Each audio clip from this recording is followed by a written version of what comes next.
Hello! It's time. We've been here for a Hello. while, but it's been muted. We've been talking about Batman and we got and Elden Ring. It'd be like that and sometimes. What like we do. Pokemon Arceus. You know, Pokemon Legends. our most loyal fans know that we tell you 7:30, but like a We cool mean kid 8. at a high school party, we are fashionably late and show up with all the bitches. That's and when how this you goes. need Well, to be not there. all Yeah. of them. Not all of them We need because Nick isn't here. That's true. Yes, Nick is. Yeah. Yes, that's true. He's Once missing. again, our good buddy Nick, our good buddy Sentinel, will be missing. So you know, hopes out that he feels better, and hopefully we'll be here next week for us. Yeah. Yes. Yeah. Make sure you That use is that it. code. You can list a special day. Quick shout out to all of our Muslim viewers that we probably don't have, but Ramadan Mubarak, my friends. Yeah. Yeah. I did not know that. So I did not that's know awesome. that either. Shout out. Shout I will out. continue to live my sheltered, white suburban life. Streamlabs is not being helpful. I will not. Do not, yes, Matt Allen, please do not. Please do not live your sheltered white suburban life. I can't. You can't. I would like It's physically impossible. It turns out He's they been made that forbidden. decision for me. I As went it to would the turn office out. and they said no. They're like, sorry, man. Oh, Yeah, nope. all They fresh didn't out. even apologize about it. We're all Nope. fresh I out. said fresh out, bro. There we I go. hate That's gonna be a no from me, dog. Oh, it. No for me. Oh, it's great. ridiculous. Super fun. Ridiculous. We love it. We do love it. We do love it. We have fun here on the Elyssia stream. If you're Definitely. new, welcome. There's, I think, 36 episodes on yeah. YouTube Oh, that you can watch. Yes, 36. Okay, in about 3 5 hours an episodes. episode, we have hit over 100 hours of content on this Boo, channel. Oh, That's right. Tell your That's pretty friends. badass. That's a We're lot. coming gonna for you, say. Critical Role. We Yeah. do. We're coming for Yeah, you. we're gonna take their campaign and be like, oh, Critical Role, your campaign's 120 episodes, ours 184. So Yeah. granted, you have like 6, but suck Yes. it. We did. Anyways, no, we love them. They love us. They don't know who we are, but they love us. It. Ah. You're big Matt fans. Mercer's a great dude. He is. Yep. He's Anyways, just one of the best human so beings ever. we will go ahead and kick off today's session pretty quickly. I was going to ask you guys if you wanted me to do this or if you thought I should do this, but I didn't because I forgot we were talking about Batman. So I'm going to go ahead and say this. For viewers, this part of the campaign is going to get a little sensitive because we're going to be talking about things like depression and suicide. So if you have like problems and stuff, you know, or you know, if those type of things affect you deeply or anything like that, Here's maybe our trigger warning. yeah, it's kind of a trigger Content warning. warning. I'll make it as long as we're here in this area of the campaign. I'll probably make this every week. But you know, if this is something that you're dealing with or affecting with you, first off, go talk to someone. That's important. Absolutely. You know, there's numbers. I don't have the number memorized, but I'm sure we can find it somewhere and post it somewhere. And 2, like, we love you. We do. So True. this is like literally the most off the cuff, terrible like trigger warning I think I've ever could possibly give. So yeah, that was off the cuff. So yeah, just stating that right now. But we're gonna have fun, or we're gonna try to still have fun. So why don't we go ahead and I'm gonna start some music. I have a new track Matt for has something to say. Wither. Matt has something, and I also have That a is- small thing. That Yeah. Okay, Didn't go we ahead. have last week? Just big cosign on everything that was just said. Also, the number is 800-273-8255. So if you ever feeling like you need to talk to someone, that's a great resource for you. Certainly. Here we And go. on a- Thank you. completely different note that has nothing to do with anything serious. I forgot to update the levels on the character thing. You can actually see it now. It should be updated now. It should say 5 on everyone. It should have been there last week as well, but it might not have gone through. But it should be. It's definitely good now. I made sure it's working. Awesome. Yeah. I forgot to update everyone's levels for a good while when he hit 5. But at least It's all right. that's on par now. That's Brendan- all. Brendan, we appreciate all of the things you do to manage this game, and Yes. Matt, I appreciate you saying that number as well. Yes, For sure. I got you. I considered briefly looking it up, but I was trying to get that image to work because it was not functioning properly for a second. And We this got it. time, I looped the song instead of searching for a song called Loop. So no smooth jazz. Dang. In Dang Wither it. this time. We Man, won't get 666 the head. Bell Verona was jamming out. I know. I love too was like right as you entered her like It was shack in great this timing, smooth great jazz. timing. Which, speaking of which, with the recap, Hey, you guys entered Belv Nerona's shack last did. week, and We she was did. playing some smooth jazz for everyone. Not really. The That was love track. yeah. Good, Love good. Shack was playing in the background. But you entered her dilapidated, gross, Uh. weird shack. You did some exploring. You found a taxidermy room where she was creating like these strange creatures in there, or like sewing them together. But ultimately, you ended up finding Belv Nerona very quickly within her cottage, and she was in conversation with someone by the name of Charm, an all dark figure that she was speaking with that immediately got up and just kind of left. And The said moment you guys charmed as left. she left. She said her And name. said Mhm. Charmed. So I am she did. convinced that she's a Pokemon. Because she There said you her go. name on the way out. She's only ever you guys- spoken her name, as far as we're aware. As far as we're aware. So you guys began chatting with Belv Nerona about, your mission, kind of what you needed to do, what you needed from her, which is her power, so you could access the Palace of Heart's Desire. Which Belv Nerona, due to the certain rules and laws set here within the other, was more than willing to give that to you if you fulfilled 3 tasks for her.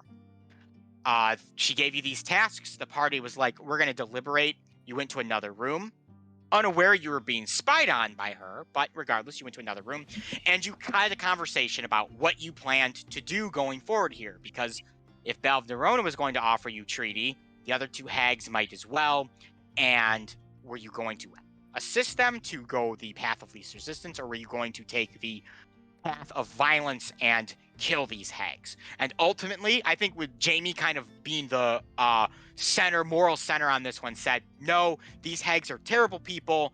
They're destroying hither. We People. know they're destroying thither from things that we've heard about people. And screw these hags. If we help them, only bad things are going to happen, which actually steered the party from, I think, what was originally going to be, let's do what Belv Nerona wants. And it became, no, we're going to kill her. The only party member who was... What? Jamie would say it. We were going or to kill it. It, as Jamie would say. The only person who was maybe slightly uneasy about this was Darian, as he had 0 clue what a death of a hag would do to his current situation. But after some talking and convincing, he said, you know what, if I die, screw it. We're taking care of this hag right now. So you guys marched into the room. Belv Nerona was already very aware, due to spying on you, what was going on. And a very bloody, very dangerous battle ensued that the party did have a bit of trouble in, but in the end, through some excellent teamwork, through the use of a poison dagger that Jamie had gotten back from Highwater many sessions ago, you guys were able to topple Belv Nerona once and for all and kill her, which unlocked a new power within Darian. His abilities greatly increased, but his hunger grew, and he now needs to feed every 3 days instead of every few weeks. Once that happened, you guys opted to burn down the cottage as kind of a final symbol that this hag's hold over hither was gone. And upon sailing away and watching the burning cottage, the bullywogs of Downfall lined up upon the shores of their swamp, watching as the mist cleared and this cottage that had kind of represented this dark anxiety that is plaguing their land raised a hand up and say it with me, boys. Viva la Revolution. And that was completed. You also learned that their King Gulp the 19th was already executed in the time frame that you guys were doing what you were doing. Hour we were in the cottage. There was some talk about possibly installing a democracy, but they kind of laughed that off. And you guys returned to head to Clapperclaw, the headless scarecrow that you had met earlier, who has quite the personality, but has the ability to fly one of the hot air balloons and get you to thither. So regardless, you opted to take his services, boarded a hot air balloon, and yes, Arthur. We also released what appeared to be some sort of spirit from Belverona's Yes. cottage before we burned it down. Oh yeah. Ah, yes, there Or was the a shadow. that is a good Shadow. point. There was a shadow that You we guys just kind did of did free a shadow from an attic, or a shadow departed. Difficult to say. But yeah, you guys boarded the hot air balloon with Clapperclaw, and you made your way to Thither. And as you all drifted off for a probably unrestful night's sleep, considering you're in a friggin' hot air balloon, Arthur heard from his good old internal voice Galore, who seemingly couldn't speak to you guys due to some magical stuff dealing with the other, but warned Arthur about what is happening with Darian. And with that, we are going to start tonight's session. And did my music stop? yes. It sounds like it may have. I think it's Makes me sad. subtle or did something stop. in the background. Nope, I'm No? getting it going again. Also, I am here. I am just also eating pasta, and I don't feel like you guys want to Please? watch me do that. Please eat pasta in peace. You may eat your pasta. So, He has anyways, spoken. I actually got the loop going. I guess it was already on, and I just turned it off and needed to turn it back on. Still getting used to this new bot. The old bot was way better. New Bard Who Dis is not as good as Bardo. So, anyways, you guys are fluttering over hither in your hot air balloon, and you pass through this very thick fog wall that separates the three realms here and the other. And as you kind of pass through, you fly out over thither, the second of the realms that you're entering. And immediately you are struck with a very, very different feel. As these mist parts, they reveal a primeval forest. A fragrant breeze wafts between enormous trees, sending motes of pollen dancing into the air. Patches of sunlight kiss the forest floors, and a sweet melody of bird song echoes all around. If hither could be described as one giant murky gray swamp, or maybe green swamp, thither is like a autumn Sunday. Clear blue skies, a high 50 degrees, and a sun that just happens to keep you that perfect warm temperature despite a crisp breeze that ripples through your hair. Clapperclaw is controlling the hot air balloon using his giant claws. He's pulling on down on like the chain that releases this large flame up into the balloon. And as you guys enter thither, he begins to loosen up on the gas, and the balloon begins to descend downward. You have all awoken from a long rest, so if you have not healed yourself and reclaimed all your spell slots, please do so now. Darian, day one is past of you not having fed. The hunger grows within you. Noted. And Arthur, you had your conversation with Galore. Is there anything anyone would like to say, or would you like to allow Clapperclaw to continue to descend the balloon down to the forest floor? So it was always the expressed intent that he was taking us to thither and not to yawn. Correct. Yes. Okay. Clapperclaw only knows how to go to thither. Okay.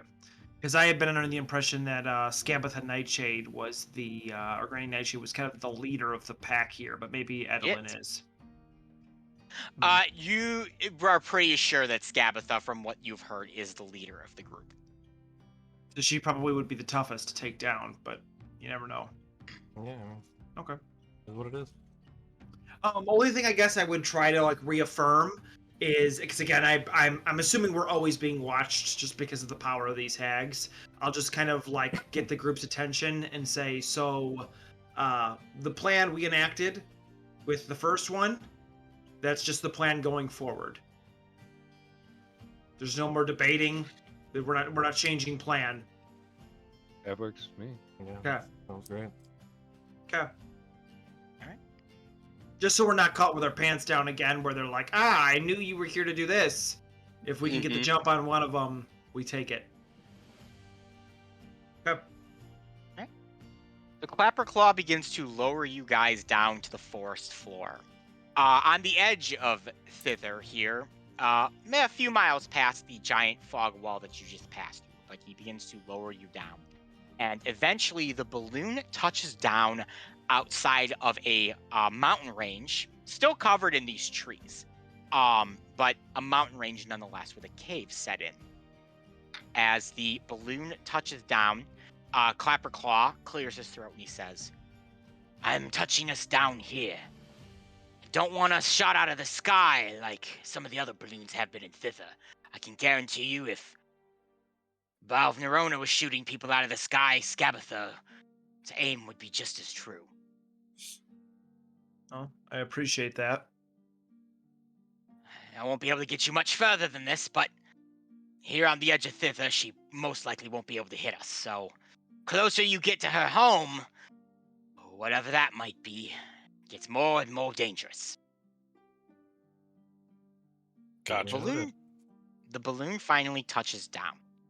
You're able to get out of the basket, which Clapperclaw agrees to keep it there and hold his position until you need it again to either travel back to Thither, which Clapperclaw can take you back to Hither, or when you're finally able and ready to go to Yawn.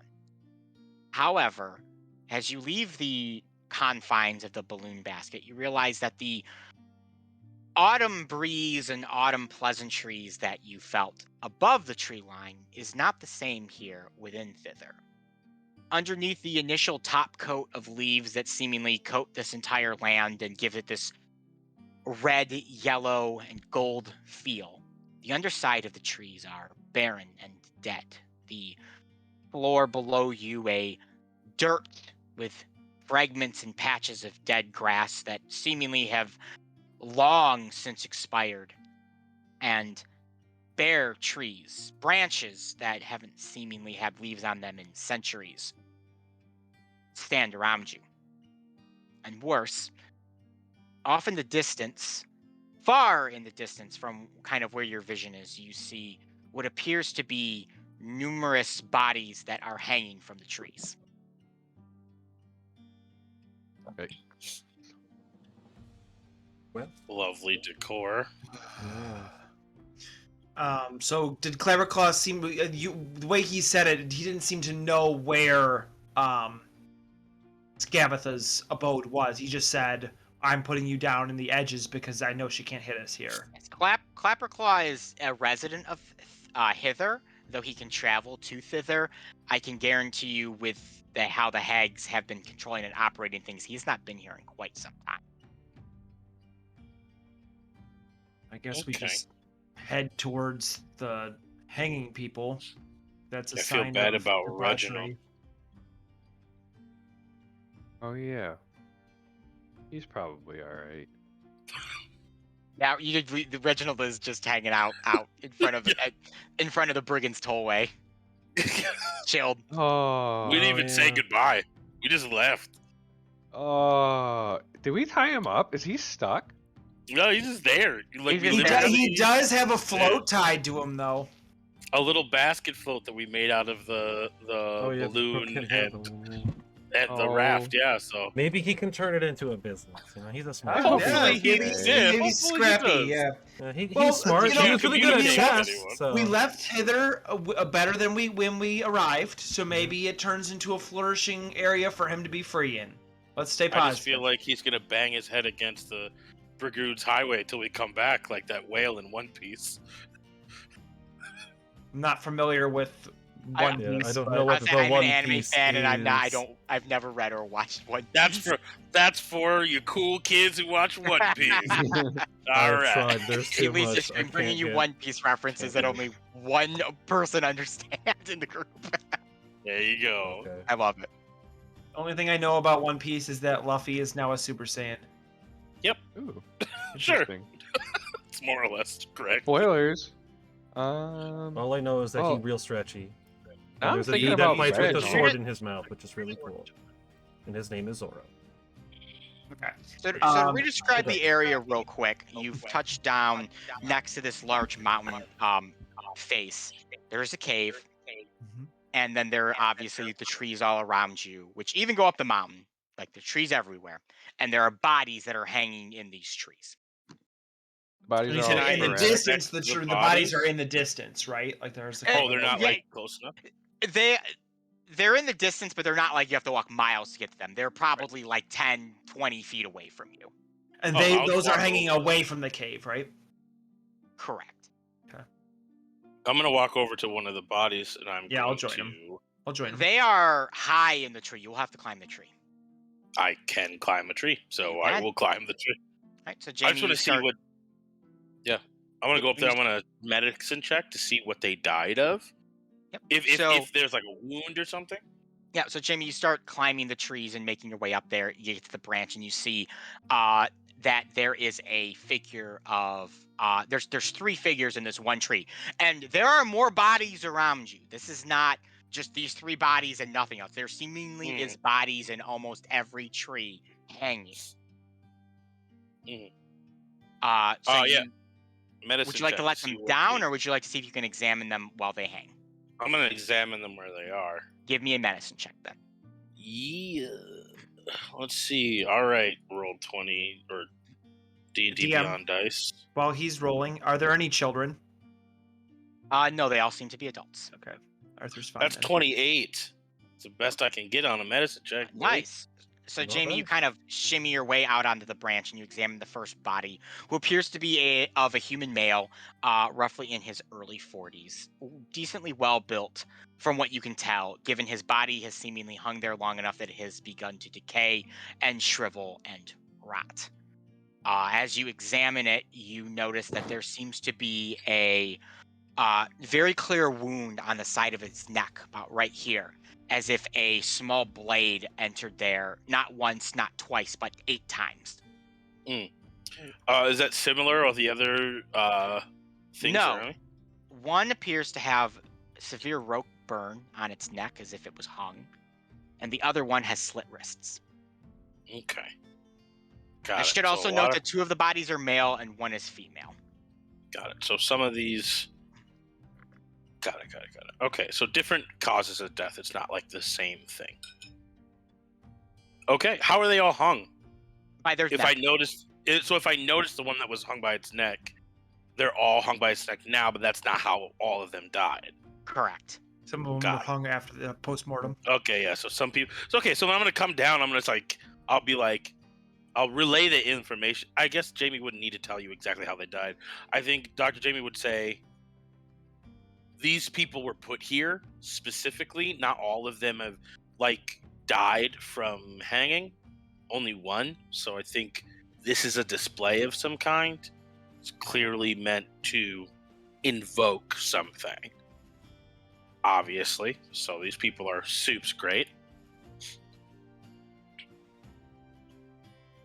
So I have written in my notes here, DM, descriptions of the general emotion of each of these hags. Was that just for us as players, or did we as characters actually get these kind of senses when they spoke? You would have obtained these senses from these hags. Because I remember Scabatha or Granny Nightshade was the idea of self-hatred or to wish you were never alive.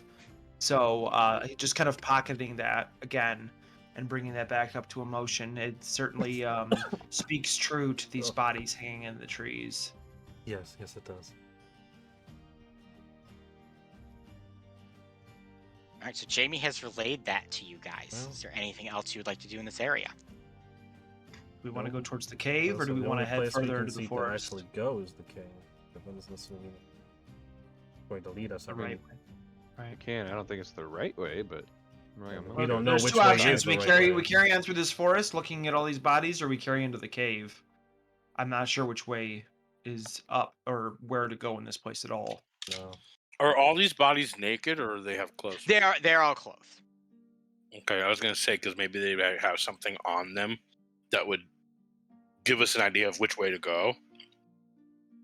If you were to look at the 3 bodies that you initially examined, Jamie, Mhm. it seems that any possessions they may have had have been long stripped from the body besides the clothes on their back. I'm cool going to the cave. Yeah, it's the only place that we know exists other than just wandering in the forest. Big more- scary cave in the mindlessly. middle of a corpse forest. Yeah. It just seems about as on the nose as every other part of this place. Yeah. Arthur Alright. will strike some flint on one of his boots and attempt to light a torch to be able to see. You actually into the have cave. no need to light a torch for this cave, Arthur. Oh. As you guys approach the cave, you can tell that there is a very clear light that is coming from it, and you can kind of hear humming from the inside of an old grizzled man. However, before you make your way into the cave, there is a sheet of paper that has been nailed to a tree that is kind of jutted out the side of the mountain, and it comes out at the base and then tangles upwards and twists and turns as if it's been rocked around or molded like this in some way. And there's a sheet of paper nailed to this tree. Go up to it and look at it, see if I can read it. Right, you can in fact read it, Arthur. And then on the picture is a image of a boy, a dark-skinned boy with very frizzy hair. He looks to be about 10 or 11. It says, "Will of the Faewild, wanted," in huge red letters. And underneath it says, "Bring me this imp alive and unharmed, and I'll bury you up to your neck in silver." And underneath that, G. Nightshade. Oh, so he's probably somebody we want to get to know. Yeah. Perhaps.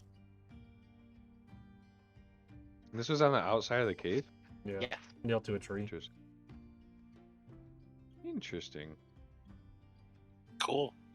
Arthur, would you like to take the wanted poster? Yeah. Okay, so Arthur, you strip out the wanted poster. The party has obtained a Will the Faewild of the Faewild wanted poster. Specifically, and make a note of this, Arthur, because it may come in handy later, that it is the bury you up to your neck in silver poster.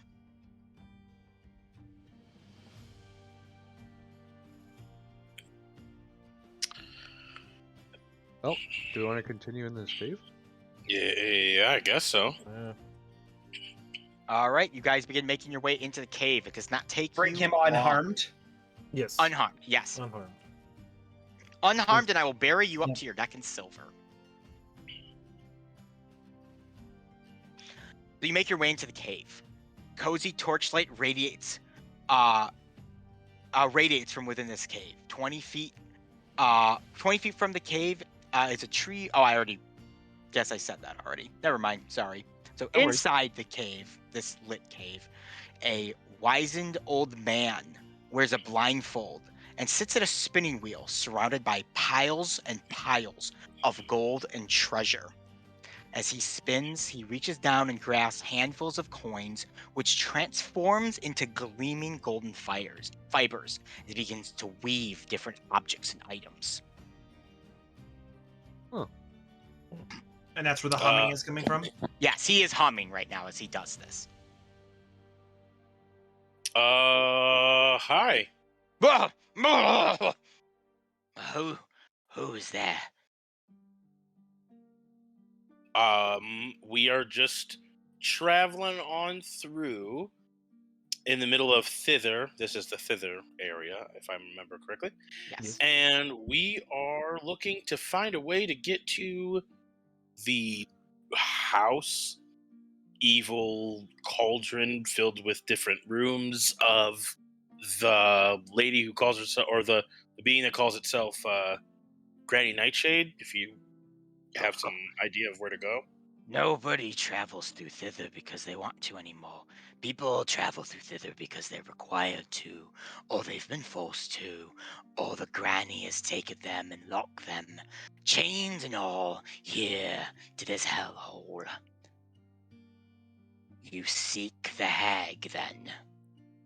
Yep, Yes. sure do. do. We've, That's their big thing. We've got something of a message from one of her sisters. I see. Well, why don't you come on in out of the cold? You come in and talk to old Nib, as I will craft and fashion you something as fine as the gold below my feet. That's super cool of you to do that. Nib? Or is it old Nib? Can I call you old? By all means, call me whatever you want. Nib, old Nib. Husk.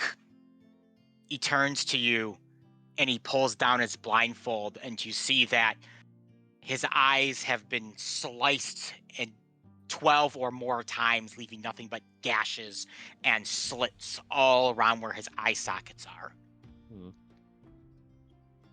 Yeesh. Ooh, well. You Yeah, have to excuse my presence. This is punishment enacted by Granny Nightshade, as I have been a very bad man. Well, you're in luck because I run with a company of mostly bad men, so that works out pretty well. And we will find ourselves right at home. Come to my cursed abode.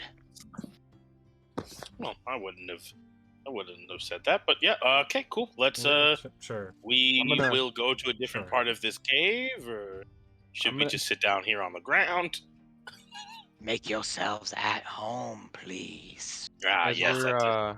as we're making ourselves at home, I'm gonna pat Sentinel on the back and say, "We're not the bad ones. Don't worry." Yes.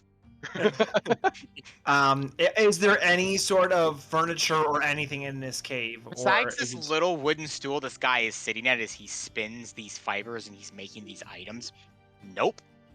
Yeah, I And will. the Yeah, only just other sit thing is down this on the ground. giant mound of gold. I'm just gonna sit down on the ground. Arthur's gonna eye the mound of gold, but Oh, not yeah. make his way towards it, and I will sit Arthur. down on the ground as well. As I'm you stare at staring the at it, gold, too. you begin, or anyone who's staring at it, really, you I'm begin to staring see at it. faces and visages of people within the gold. And as you glance at them, you can see them almost like apparition. And as your eye kind of like blink, as you blink or you kind of do like a double take, it vanishes. But in another gold piece, just in the peripheral of your vision, you see a different apparition. I'm gonna look over at Darby and say, "Cursed. Don't touch it." I'm seeing it too. I don't really intend to mess with it right now. What are you making there, Nib? I can make many things, as my lot in life dictates, until I have decided to expire. You make stuff. I'm looking at the stuff. What is he making? Like Interesting odds and ends. Items like gloves and boots. Bags, amulets. Interestingly enough, things that are made of metal, he spins with these golden fibers, and when he is completed, they come out perfect. Perfect chains, golden pendants, and medallions that would have been, or had to have been crafted by a skilled blacksmith. so or are jeweler. they all coming out gold, or are they coming out different material than Different they were? materials? Okay. Though I would So say I'm they all gonna- have a bit of a gold tint to them. Okay. I'm like, so how are you Yeah, what's the Nib, deal with this? how are you doing that? I'm guessing it's some sort of magic thing, but I'm seeing you doing some alchemy here. Oh, not alchemy. Alchemy requires a different set of skills. I am a craftsman, and a very skilled craftsman. Oh, back in my day, I could take this spindle, and I could craft you the most beautiful of kingdoms, fortresses and castles and armies out of gold. I have risen up kings and made men powerful, and then stripped them of their power. Oh, I have okay. led a cruel and heartless existence. I earned all of these riches, exploiting my tenants' miseries, buying up condemned properties, renting out for exorbitant fees. I am making amends. You were a landlord? That's what it sounds like. I think he was much Alright. more than that. I think he was somebody who made things for people who asked with specific loopholes that he could exploit for treasure. That sounds about right. Sounds like a landlord to me. Mhm. And I have dabbled in such things before. Yes. Tenants who would come to my buildings crafted of this golden fibers. And I would take their gold, and I would use it to craft more and more and more, until it finally caught up with me. he leans back for a second. And now I exist here and thither, chained to this cave, and chained to my wrongdoings and the people that I've harmed. Look within the gold to see their faces, see the anguish that I've caused them.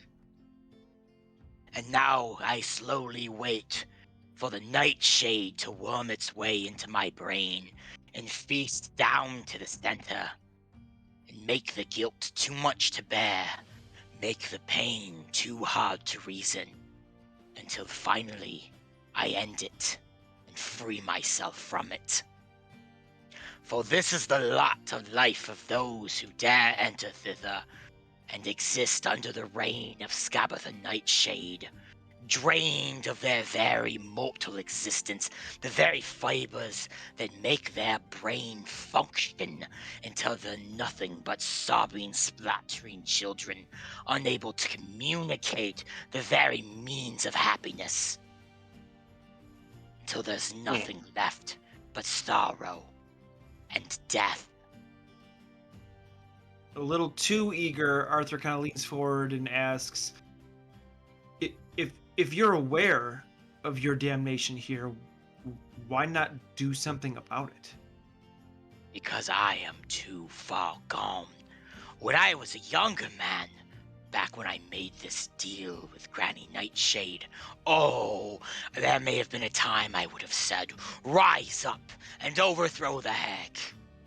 But I'm an old man who's gouged out his very eyes, who's cut his fingers clean to the bone. I can pick up no sword, I can grasp no food or drink, and thy only nourishment comes from these gold that sits at my feet. Is that spindle hers? No, it's my spindle, but it might as well be hers at this point. Everything in thither is hers, including your minds the moment you dare set foot into it. Already she will be beginning to wedge her way into your brains. Why not look at your shadows for a moment and tell me what you see? Oh, look at my shadow. Yeah, I Arthur guess I'll will- look at Arthur the will shadow. not. You do look at your shadows, and you notice something interesting. They are your shadows, but they are a bit different. They are seemingly corrupted, I will say. Fizzing, vibrating, distorted. Bearing your likeness, but not 100% your likeness. But they are all different sizes. Jamie and Darby's, you appear to have the smallest of the shadows. They are still distorted, but they are not nearly as big. Darian, yours is next. Not much larger than Jamie or Darby's, but a tad more. Maybe a inch or two taller. Sentinel's is next, being a fit more larger. Granted, he is a bigger creature, but when I mean shadow size, it is easy to judge that his carries a certain weight. Arthur, of the group, besides your other companion Joel, yours is the biggest of all of them. It is such a ponderous chain in some way that it feels to weigh you down. And then finally, and to perhaps a surprise, Joel bears the largest of the shadows. Why are they like that, old blind man? This is the way that Granny Nightshade feeds herself in this world. The shadow is you. It represents your slow decomposition here. The breakdown of your joys and happiness. How much it's clawed and gripped onto your very existence and soul. It's a black cloud. It permeates everything that you do, everything that you feel, everything that you are. And it affects you all differently. And some of you have already begun to succumb and give in to such a thing.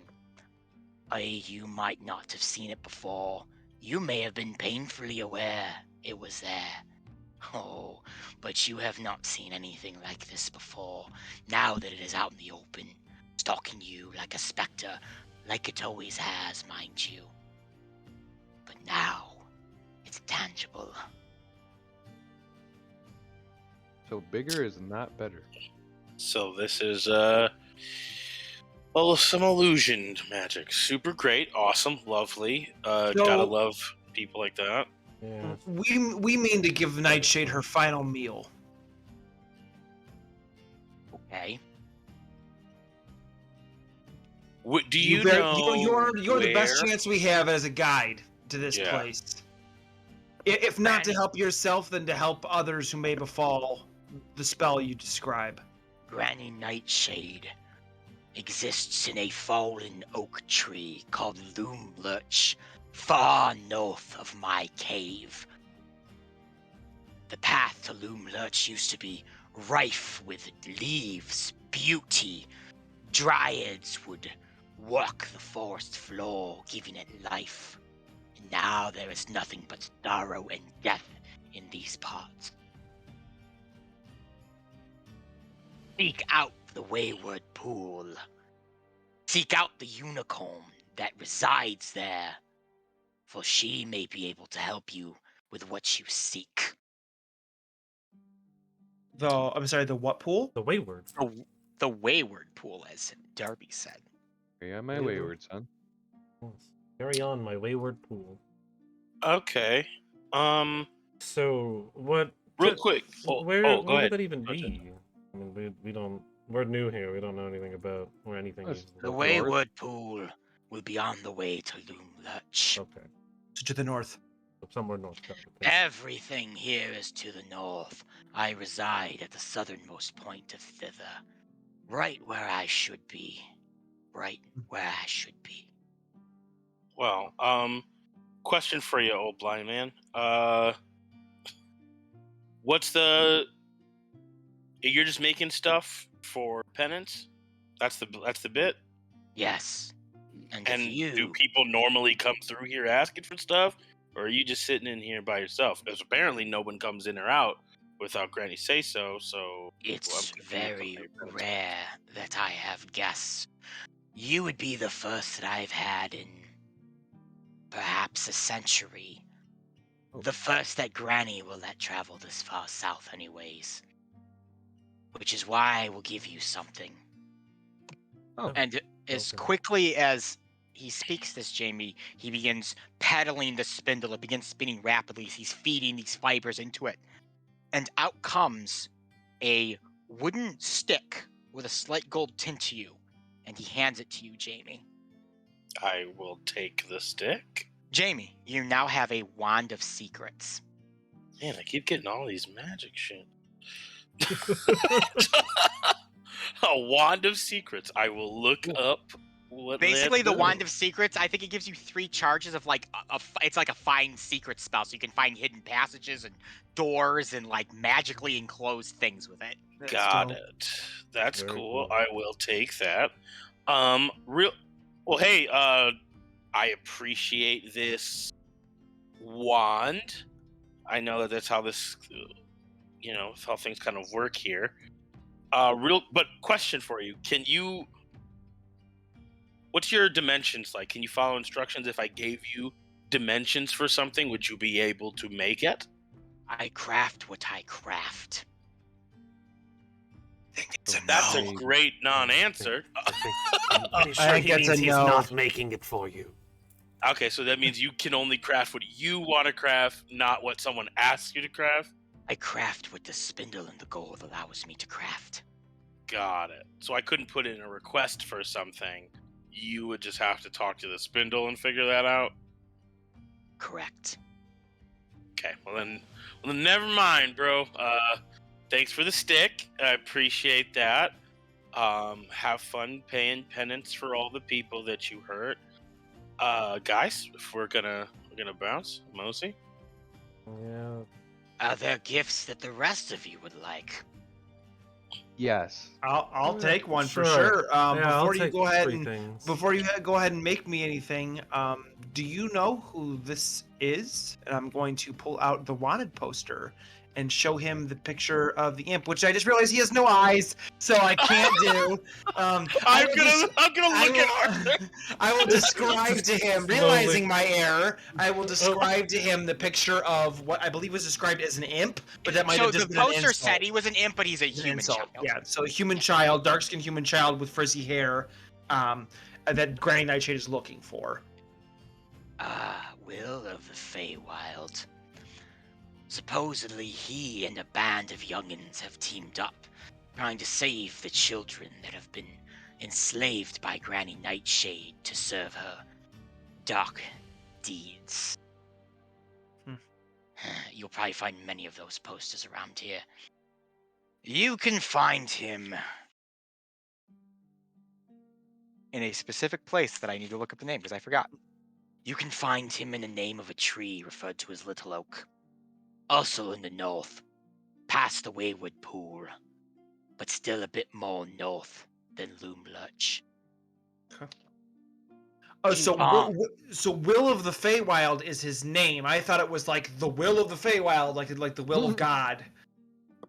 No, It's his William. name is Will of the Alright. Faewild. Okay, I gotcha. We got the regular old Peter Pan. Yeah, It's like you've never seen a wanted poster before. well, Well, I didn't know if that was like the brand of wanted poster, like that's what they're called. Like the Will of the Faewild is to grab this child and bring him unharmed. That's what I thought it was. you know, That's I fair. can't say I've seen many wanted posters that have a branding to them.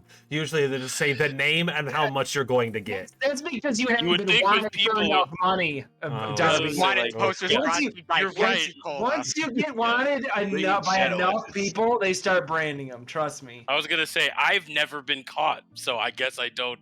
No one usually knows when I See, do something, so I've never been on a neither wanted have I. Neither have I've I. never been on a wanted I just poster. get blamed for things, Jamie. Oh, okay, sure, all right, cool. I've never been cool. wanted, and I also don't commit That's- many crimes.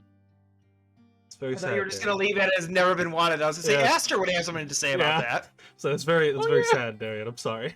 Sorry to hear that. But...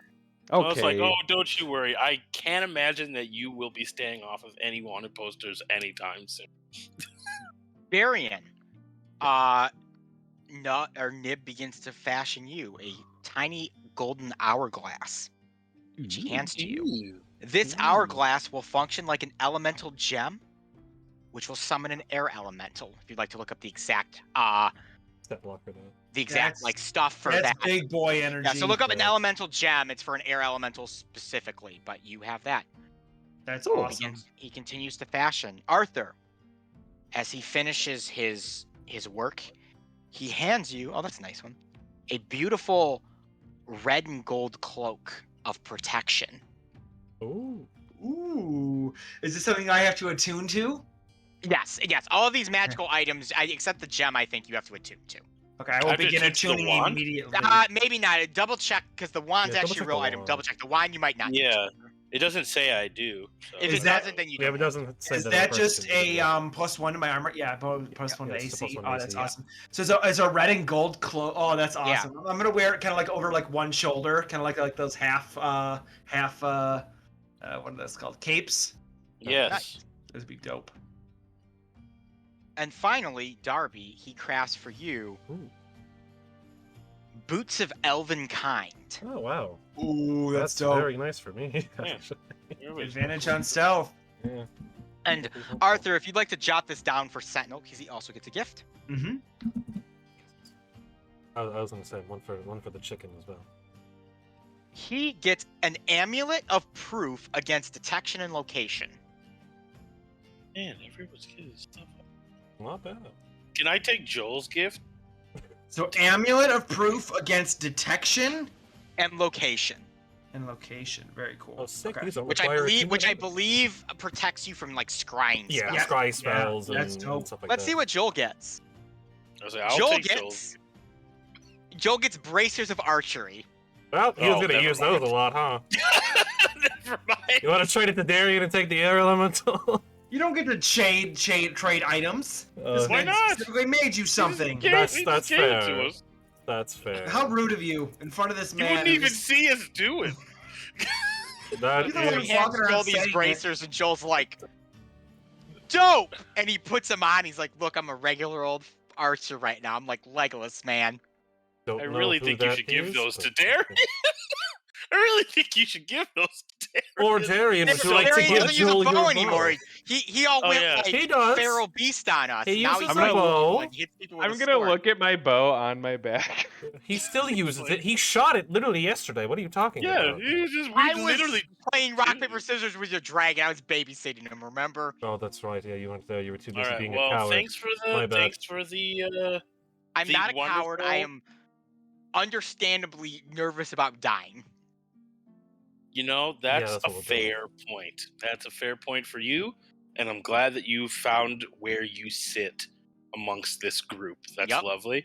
We're gonna bounce out. Yeah, we're gonna. Thank you so much, Old Nib, for the random assortment of items made of gold. It's super cool. We'll see you when we see you. This will be And our then- first and final conversation, as I will have long expired if you make your way back this way. Oh, I hope not. okay. Sad. I hope we That get to her sounds- before you do. Everyone That deserves a seems- second chance.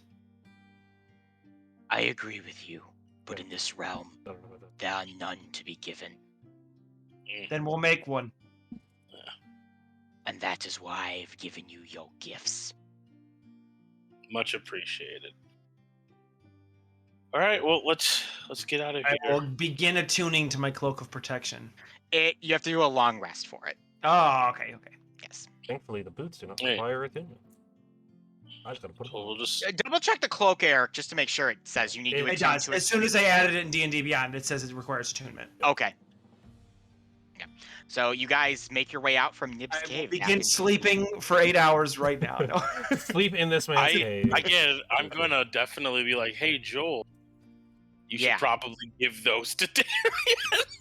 I for- mean, For real. Joel, I- you don't gotta give those to nobody. Don't listen to no, Jamie. I get it. Like, I'm not an archer or anything. I can't really use these stupid things. Here. And he hands them to you, Darian.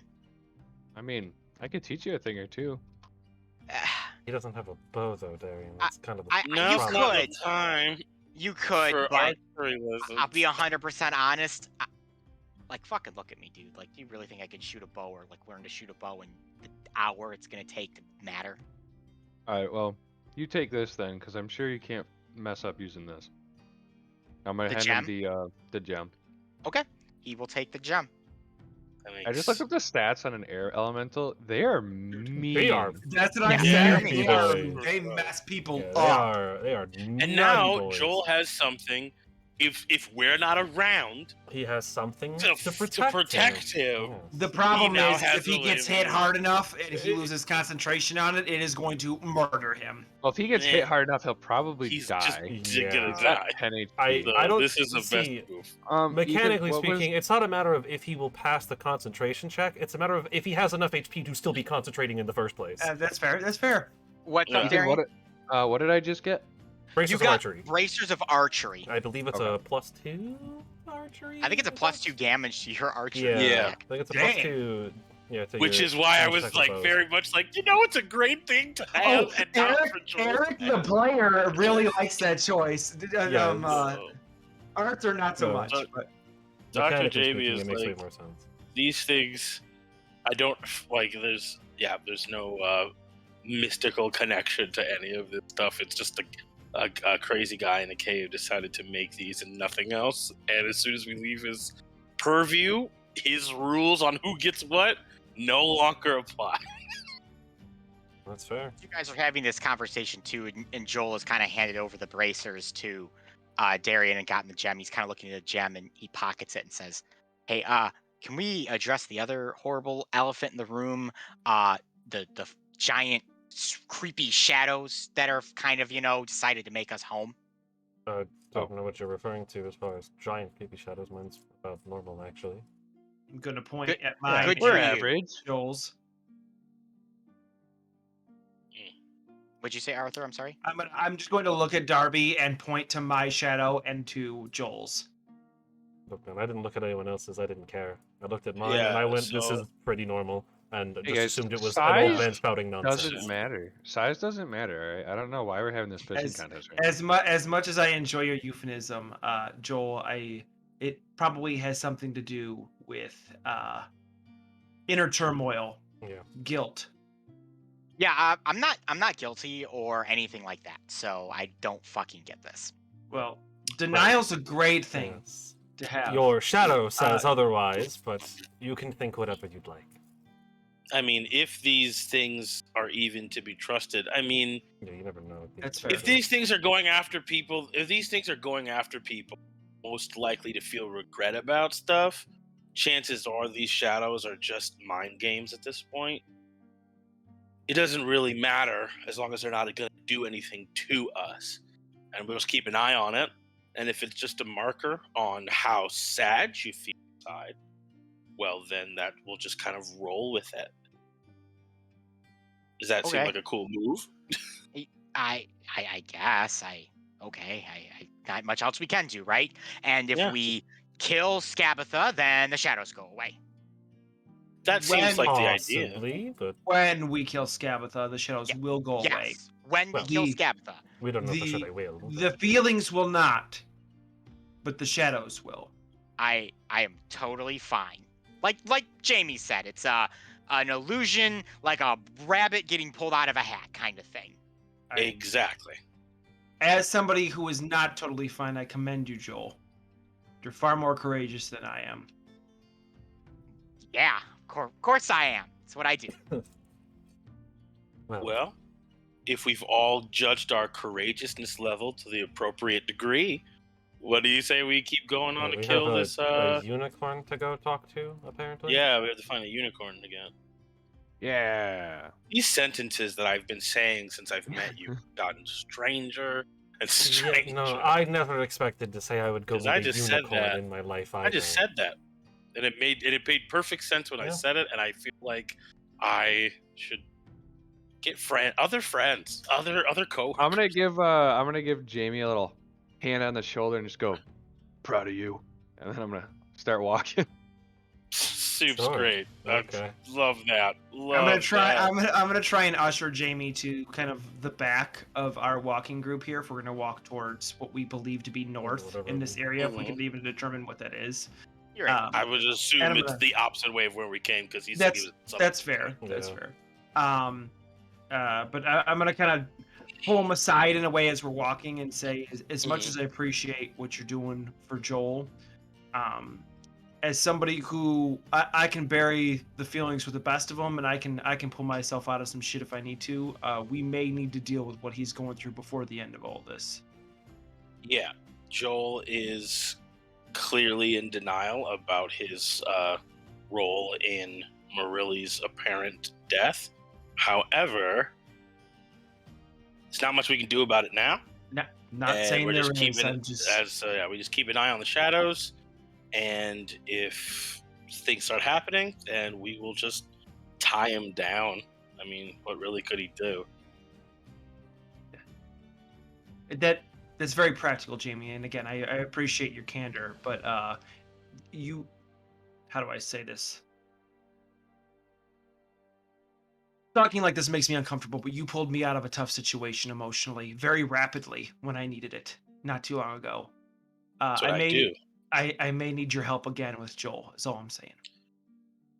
Well, I am a doctor, so if someone needs help, that will be my first priority. Until then, I'm going to let whoever wants to live in whatever delusional world they need to get us to the next spot. Unfortunately, we just don't have time to stop and have a therapy session right now. When you were a stone statue, I let him believe whatever he needed to help us get things figured out.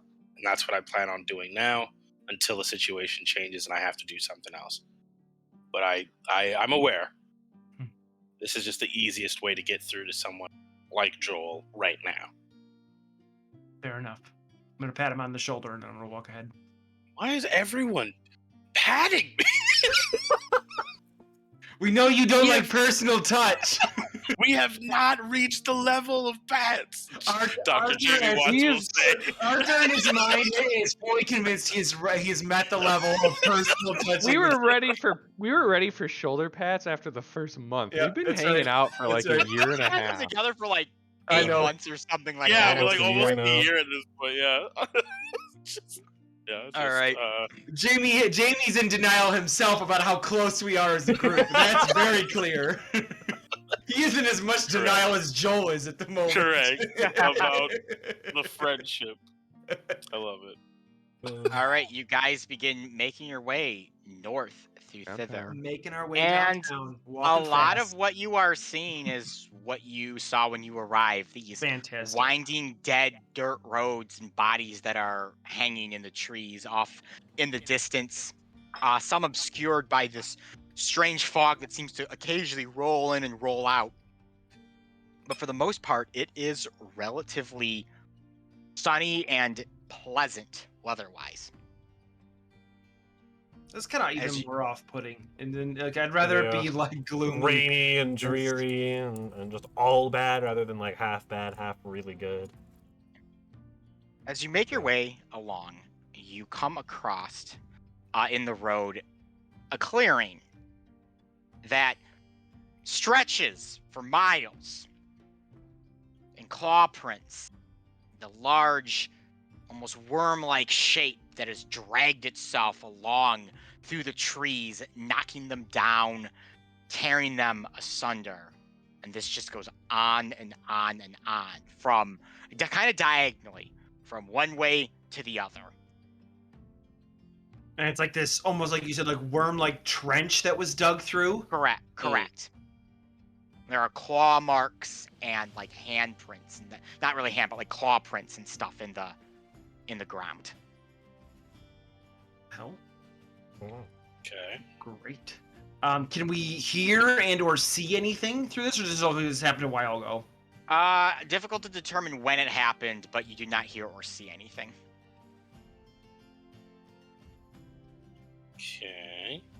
And it's in our path to continue north.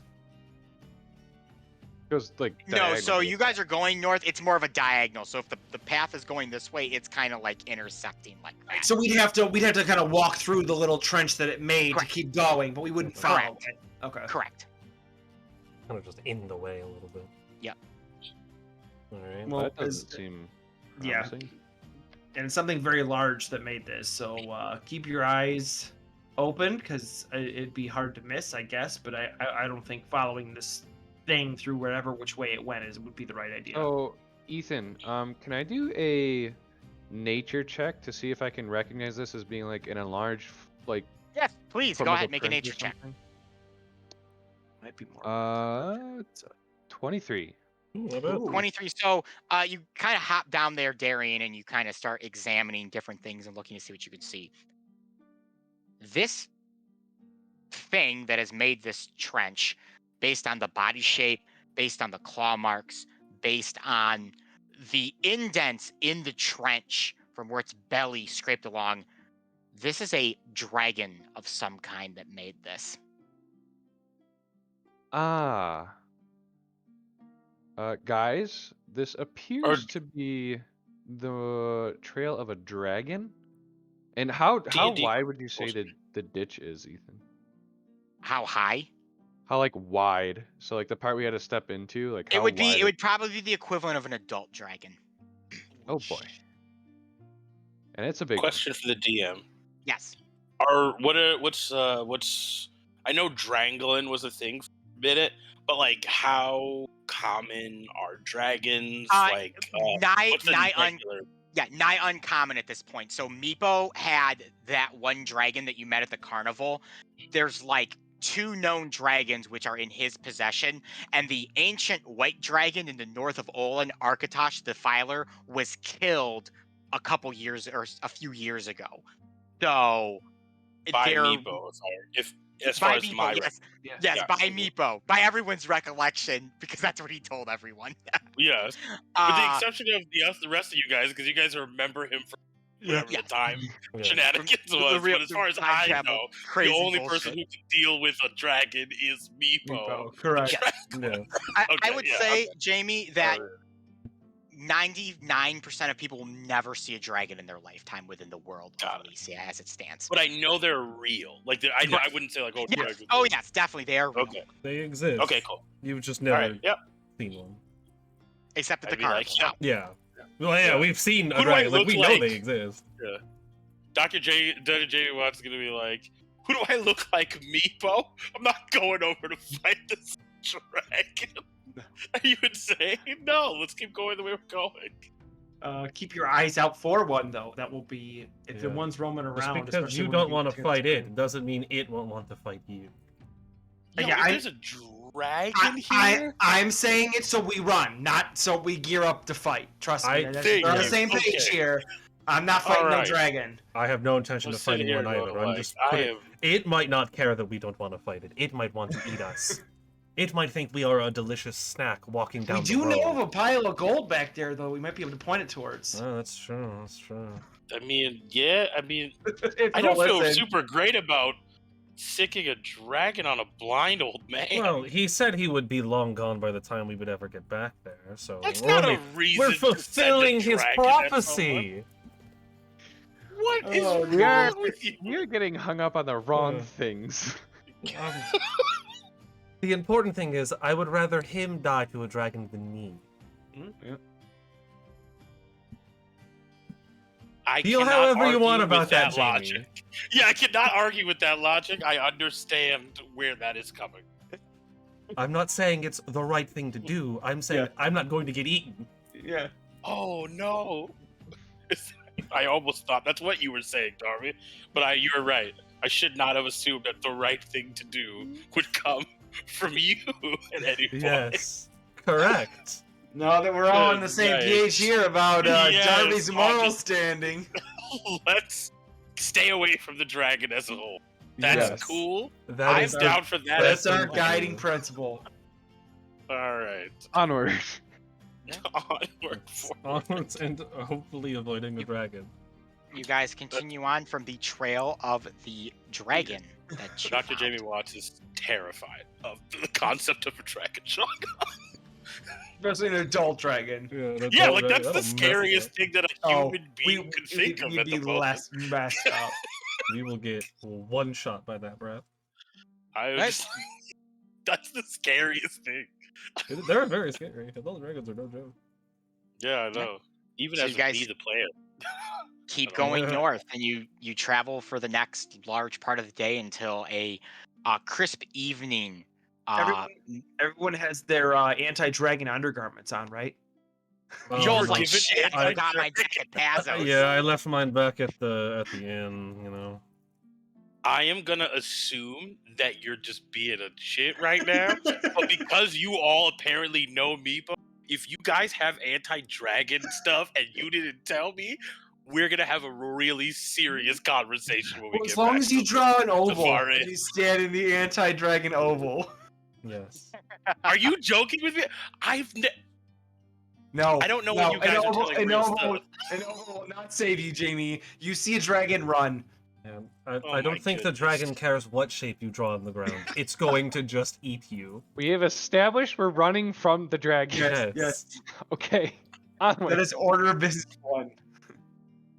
Alright, so it has become a cool evening here in Thither as the sun begins to set, which is a noticeable difference from Hither, where I said there was like no sun at sun. all. Here in Thither, there is a very clear sun that rises and sets. You can kind of see it through the trees a bit, thinking down beyond the horizon, I guess you could say. You come across, as you are walking, and it's getting darker, a small campsite. It doesn't seem to have anyone at it, but there is a bedroll. There's like some stuff out there, like a mess kit and whatnot. Looks like someone's about to prep a meal, and you actually hear like light screaming coming from this campsite. Oh.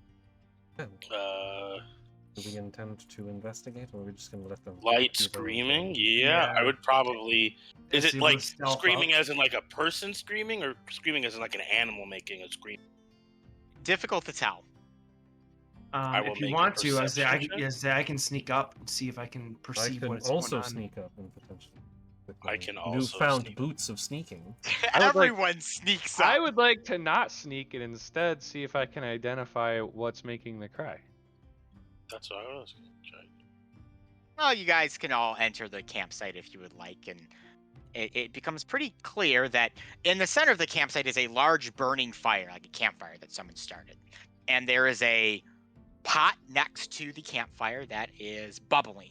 And kind of daring as you walk over and look down at the pot, you see that it is melted butter. Someone is melting butter. There's salt and pepper and other seasonings that have been sprinkled on top. As it gurgle and pops and bubbles, all these seasonings are being mixed up into this delicious butter sauce. And on a spike or a spit tied to it, not pierced with it, is a mushroom, a small mushroom about yay big. I guess a large mushroom, but a mushroom about yay big, with a gag tied around its mouth. It has been wrapped around this stick, and it's just sitting over the fire, screaming. The mushroom has a mouth? mushrooms? Yes. Yes. The mushroom will is Pick screaming. the mushroom up a little bit and just pull it away from the fire and stand it up. I'll take the little gag out of his mouth. Oi, thank you, sir. That fire was getting mighty real hot there. What? Who, What are you doing? who What did- is happening? I need, well, I clearly need he's explanation. dinner, but whose dinner Ye- are you? Yeah, what is I'm going going on? to Explain. Look for whoever is. Yeah, immediately. Like, Yeah, Arthur's gonna start That's gonna be my casing. thing. Yeah, So I'll you help guys him. can So talk if to you the want mushroom. I'll give him the help action to figure out like who's coming back essentially. All right. That was You my guys fault. just kind of go out and kind of start casing the area a little bit. There's no need to roll for this. So Sweet. Darian, you asked what happened basically. Yeah, whose dinner are you? Yeah, what's going on here? Oh, it's this hobbling friend of mine. He's my absolute best friend. We've been thick and thin as long as I can remember. And we were sitting around the campfire here, and I said to him, I said, "Eat me," because we got into an argument, and he took me up on the offer. He was gonna Oh. cook me. He was gonna dip me in that there pot of butter, and he was gonna eat me. It was gonna be real weird. Sounds like quite the friend. Did you want to get eaten? No, I didn't want to be eaten. I'm still a young mushroom. I've got 5 more moons before I'm ripe enough to eat. He was gonna eat me early. You know how fucked up it is? He gonna eat me early? He ruined a perfectly good mushroom eating me early. That's what I tell them. And he said that he didn't care. He was hungry now, and he was gonna roast and cook me. But funny thing on him, non-right tapestries give diarrhea. So poo-poo on him. Oh. I don't even know how to begin to dissect this situation. I'm not going to lie.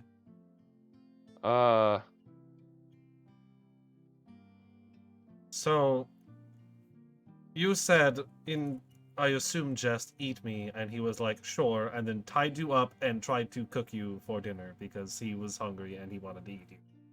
Exactly. And It- where is he now? He went off to find some more firewood, get some more seasonings. Something about roasting me with a bit of bark. He got enough wood behind me there. I've been boned enough as it is. Oh. Hey. Oh. So you want to be eaten, just not Not yet. now, in like 5 days. No! It is a dream of every campestry to be eaten by a big, strong, hardy individual, to serve their digestion, to serve as nourishment for them, and to finally be expelled out their arsehole. Now. Sorry. Didn't quite get through that line, huh? Oh my god. You tried to keep a straight You face. You couldn't were do so it. close. Couldn't You were get there. I was. Couldn't get there. Now. Oh, man. This Oh is a my goal God. from the time I was a little spore, when I was just a little seedling in my mommy's top hat, getting poofity-poofed out onto the ground. I've had one dream, and that is to be a nutritious meal for a fine fellow, and eventually end up the fertilizer that will grow my brothers and sisters and kin for generations to come, and he decided to eat me early, and that takes my dreams all away. Oh. That's actually like really sweet in a really weird Yeah, sort of that's way. it's very sad, but also what? Well, I mean, I'm sure we can work this out. Yeah, and I'm sure What? whenever he comes back, I'm sure we can. Do you want us Try just to to figure untie this you out? and you can simply run away? Oh, I don't want to run away. I don't have legs. Right, you're just a giant mushroom. Do you want us to hide I'm a you? moderately sized tapestry. I'm not a mushroom, please. Let's not insult me. I'm sorry. Do It's you a want us Guardian to Proud hide Chicken you situation somewhere? all over again. What'd you say, Darian? Do you want us to hide you somewhere? Well, honestly, yeah, that might be a good idea. I got 5 more days until I'm ripe, so I'm not opposed to traveling with you guys. I'm great in a stew. I'm good on a sandwich. Heck, you can put me in pasta and make ravioli out of me. There's a lot of things you can do with a nice fine wrapped tapestry, and I will serve all of your digestive needs. You will be more active than Activia. I would like to point out. You know what they'd go great on, Darian? A grilled What? cheese. Ooh. I would like to point out that Don't know there is about that. ravioli in Elyssia, hinting There's towards also- an Italian sector. There's also Oh, Activia. Pizza. Yeah, also Activia and me. So whatever's happening is Does that mean going Jamie through a Lee Curtis boom. exists in Alicia? somewhere. Jamie Lee Somewhere Curtis Curtis exists everywhere. She is always Jamie Lee there. Curtis is the constant. She is the Yes. nexus This point between being, reality. she's the nexus Yes. being. Every Um, universe has a Jamie Lee Curtis. How well do you? I know you don't have legs, but how well do you know these lands? Oh, well, I know him quite well. If you look over there, he kind of indicates towards a tree, that's where I grew up. And if you look over there, that's a tree. And if you look over there, that's a road. And this was once grass. And Yeah. back that way is some more trees. So, very take informative. with that as you want. Yeah. Great. Darian, not to be insensitive, but you technically do need to feed. So if you want to wait till this guy gets ripe, Not that hungry. Well, I mean, you got 5 days before he's it's right. literally this thing's He has like 2 days. goal. He has to feed every 3. But he's got 5 days until this guy is right and ready to eat. And Yeah. that's his dream. That's what he wants. He wants to be eaten by a big, strong warrior. Are you not a big, strong warrior? Yeah, if you eat me now, you're just going to have diarrhea. No one wants that in these lands. No, I'm Okay. sure. I don't think anybody wants diarrhea in any lands. Yeah, I that's don't know usually why not a this good guy's thing to have. favorite I guy get- right now it is. What? I guess. What we did can you say tag your name along. was? No one's ever asked me that before. I'm just a campus guy. I don't really have a name. Campestry? Campestry? Let's just call him Cappy for now. Oh, Campy. Cappy it I like is. I Campy. like that. That's a great name. yeah. It's Well, a fantastic name. Cappy, Dude. I'd be honored to eat you. I guess. Hey, Campy, When you're ripe. you're a fun guy. Yeah, Get yeah, out. I've never told that Get before. out. What- Get what out. is- Arthur what is loses your name? all experience.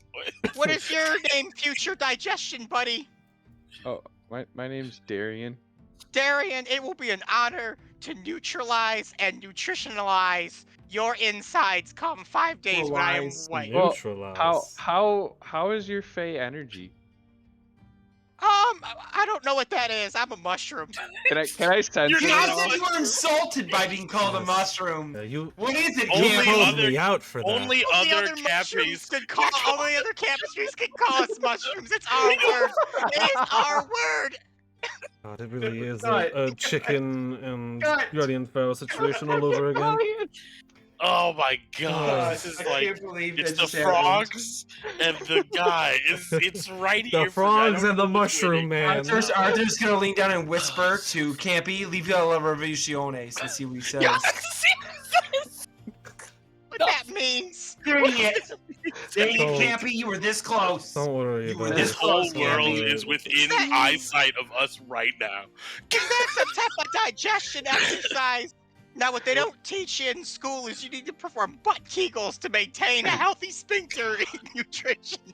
Where's even wanna where is your know best friend in where- all the world? Yeah, Where but- is he at? So ultimately, Arthur, you were going with Jamie to find. Yes, the we were trying to guy. find this guy. Yeah. Yes. So eventually, you guys come across a hobbling who he's kind of in like light chain armor. He's got a sword on his side, kind of crazy hair, and he's kind of picking these weeds, and he sniffs them, takes a bite, spits it out, tosses it aside, takes another weed.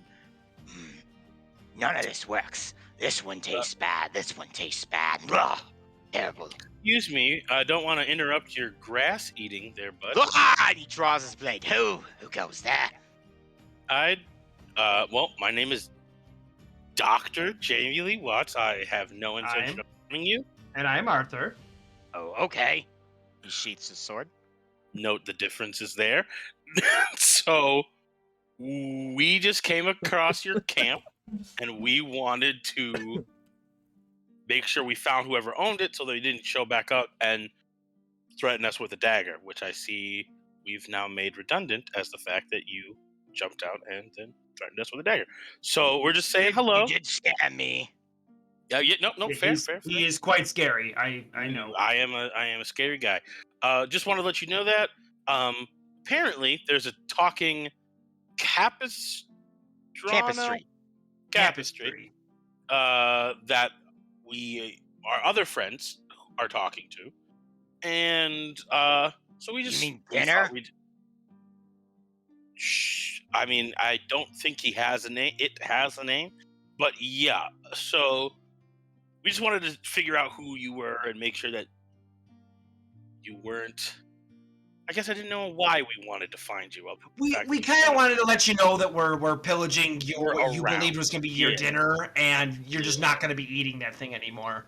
Yeah, apparently Why? it doesn't. Why do you gotta do a guy like that? Because I I- said so. Why does it matter? Because that's my dinner. I Not have been anymore. nurturing that little campus tree for the last 3 days. You It got is 5 right. more. According to it, you got 5 more days. It is Yeah. a bloody fucking liar, let me tell you.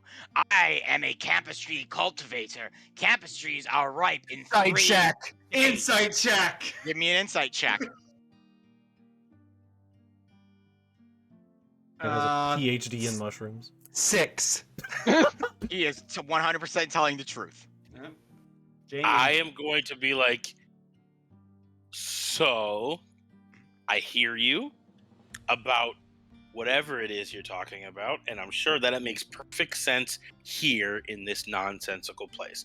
However, we were told that this being wanted to wait some more time before being eaten, and therefore we're gonna honor its wishes. Why? You know, honestly, I just kind of go with whoever's asking not to be eaten and go in that direction. But its Uh, entire existence is to die and be eaten. It did reaffirm that. It did say that. Yeah, it did say that, but it also said it wanted to wait 5 days before that was happening. So I can give you some food to just eat now, and then you can either wait 5 days, or you can find another mushroom who is apparently able to consent to being eaten, which really throws off some of my dietary choices into conversation. But like you could just go find another one that will be happy to be eaten, because apparently that's all they want to get done. So how about you just do that, and then we'll be good. Well, Thumbs up. okay. Everybody's like, cool. You said you were going to give me food. Yeah, I can give you food. That I can. Now, the question I have for you is the food you're going to give me, does it contain the 14 vitamins and minerals and the 22 amino acids that a single campus tree will provide my digestive health? Well, I'm gonna know, how much does a gourd with a face on it have as far as nutritional value? I don't know. As I a need to see the doctor, gourd.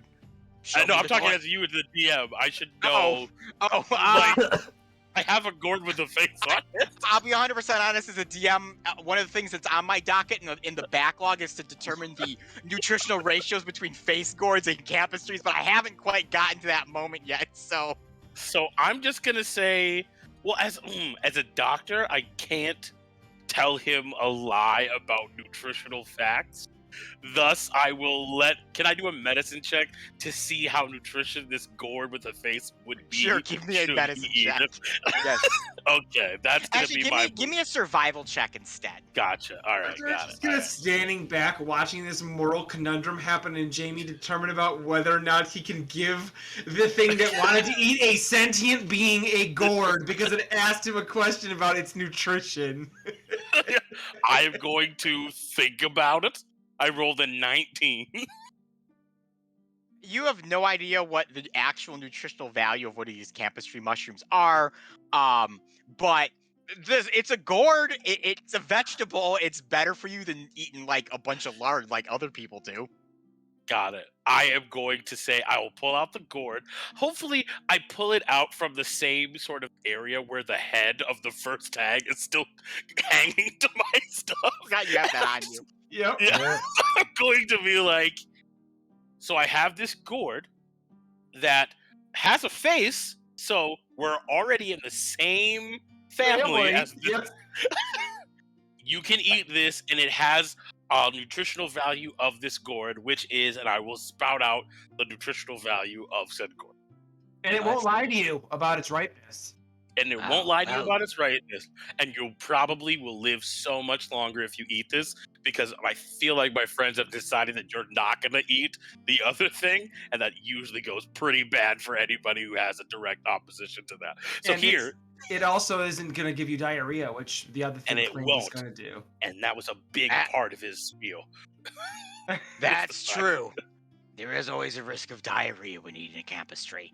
And it's not like the once and done or oh no, it's the days long diarrhea. The in the bathroom every 3 to 4 hours, just What's Shitting. the bathroom? shitting your pants. It's horrible. It has killed people before. It has literally killed people. So yes, I will take your gourd. Okay, there you go. So there we go. Everyone wins. We're gonna head back to the camp. Obviously you made it, so you can return too. And then we'll hopefully put this whole eating each other to bed for now. Yeah, this gourd should fill me up. I'll go find myself another campus tree mushroom tomorrow and eat it. Sounds like a plan. I'm gonna look at Arthur, just kind of shrug, and Yeah. I feel like I fixed it. Our work here's done. We He'll, did fo- the he'll thing. follow you back to the camp if you want to go join Darby, Joel, Sentinel, and Darian with Cappy. Yeah.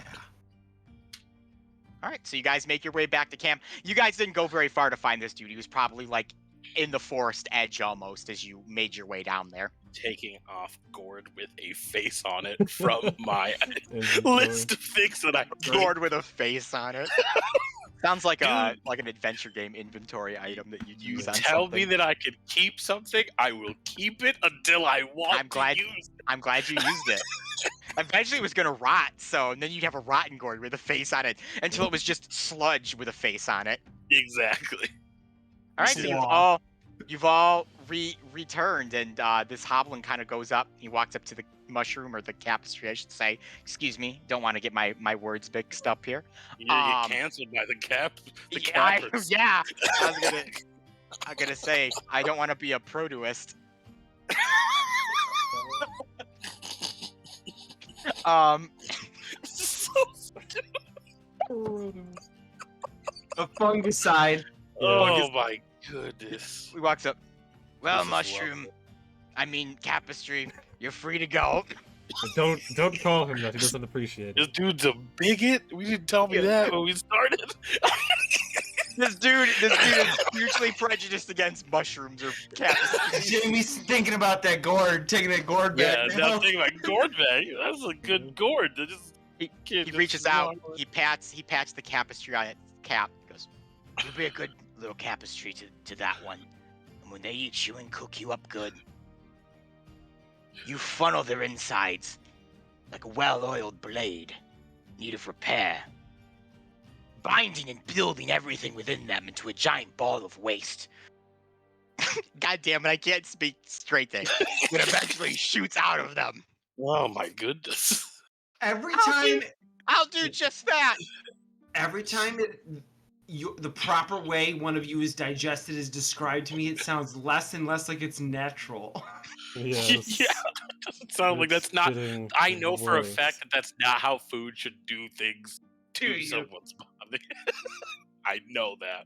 I actually know it. All right. The hobbling begins to eat his gourd, and Darian, you've obtained 1 tapestry mushroom. You are Cappy. unsure if it's actually ripe, though. Cappy, Yeah, the because tapestry now we mushroom. have different. Yeah. We have 2 different accounts of its ripeness. Well, it's getting eaten in 5 days regardless. Correct. It'll be eaten within those. Maybe 5 it'll be days. overripe. Maybe that's what its plan was the whole time. Can't wait to be eaten, guys. This is so exciting. That's not a you- phrase I thought I'd ever hear in my Do life. you guys have a moment in your life where you can't wait to be eaten? No. You know, I have some friends that have said things very similar to that. Actually, yeah. Unfortunately, a lot of people don't do that sort of feasting when they really should. You know, reciprocation and all. I see. You They're know, just gonna we're fall over, laughing his head off. Oh, where I come from, you know, us tapestries, we feed into the populace. We serve them this way. It's natural that everything is gonna eventually live and die and serve the greater good, and that's what we're here for. that's, Well, it's good. that's It's good to great, know your Cappy. purpose, Cappy. Yeah, I'm glad- honestly, I'm glad that you found your purpose in life. I've heard I worse suppose. philosophies. So There's It's far the less philosophy noble of ones. every tapestry, except Phil from accounting. He's an asshole and thought that he could do something more and he could become a accountants. saucier. He could become an accountant. Just in general. No, Phil the accountant is a saucier. I love that. This. I could be a saucier, someone who sauces the mushrooms before they're eaten. Well, that was just right out, so we killed him. Oh, Oh, jeez. Wow. maybe we Oh, shouldn't man, have helped so this sweet. guy. The hierarchy of tapestries is. Yeah, it's quite interesting. Some hardcore It's brutal, stuff. man. I'll tell you, if you don't ripe it up quick enough, we just soak up your life force for our own nutrients, so we're even more nutritious. You just shrivel up and die in the hot sun till you fall off the root, fall into the road, and then some animal eats you and spits you out because you taste bad and you're not nutritional anymore. And if you're not nutritional, if you're not a benefit to the society, well, you might as well just die. Okay, so this is feeling less and less like a whimsical, fun way of life, and more of a horrible cult. And we're just gonna let that be for now. We're just gonna keep going north. Good night. I feel like everything we find, Jamie, in all of our adventures is like, oh, this science seems innocuous and fun, and then we see the seedy underbelly. It's like, oh god. Yeah. Oh my goodness. This was the first time since we've gotten here to this. Jamie points to the whole sky. This whole place. I was like, huh, something nice and wholesome. And then it turns into this. Let's kill this hag and let's get out of this place.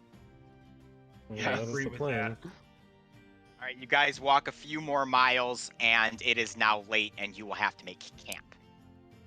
Camping time. I would like to begin first watch, I guess. All right. So Arthur will take first watch. And why don't we go ahead and take a few-minute break? Why don't we come back at 9:35? Okay. Sounds Yep. like a plan. Sounds good. See everyone at 9:35 for a quick break. Yeah.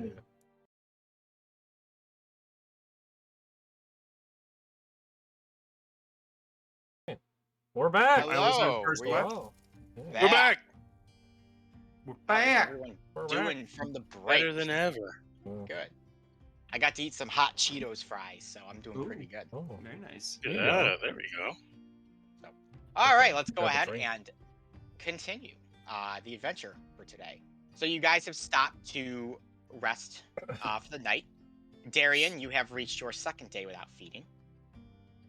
So it is starting to get a little more difficult to maintain yourself. Is it But- like obnoxiously difficult or just like general hungry if I feel like a General normal person. hungry, like you're starting to feel like you're at like 1 o'clock and you haven't had breakfast. Oh, Okay. don't do that, people. Eat breakfast. The most Eat important your meal of the day. breakfast. So your stomach starts to eat itself. So Arthur, you are taking first watch. Yes, sir. So you kind of are hanging out as everyone is sleeping, keeping watch over the thither landscape. One thing that you notice, Arthur, while you are sitting, waiting, biding your time until whoever takes over, which whoever takes over and whoever takes over after that will obviously also see this. The bodies in the trees seem to sway, and as the night goes on, more seem to get added.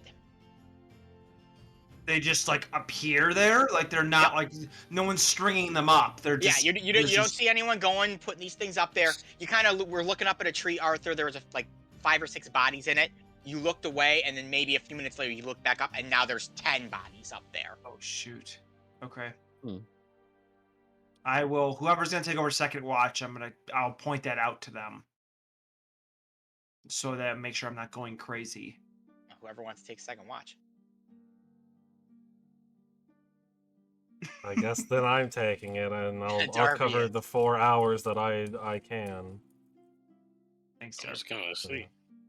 All right, so Darby, you take the next watch, and as I said to Arthur, you experience a very similar thing where these bodies seem to be multiplying.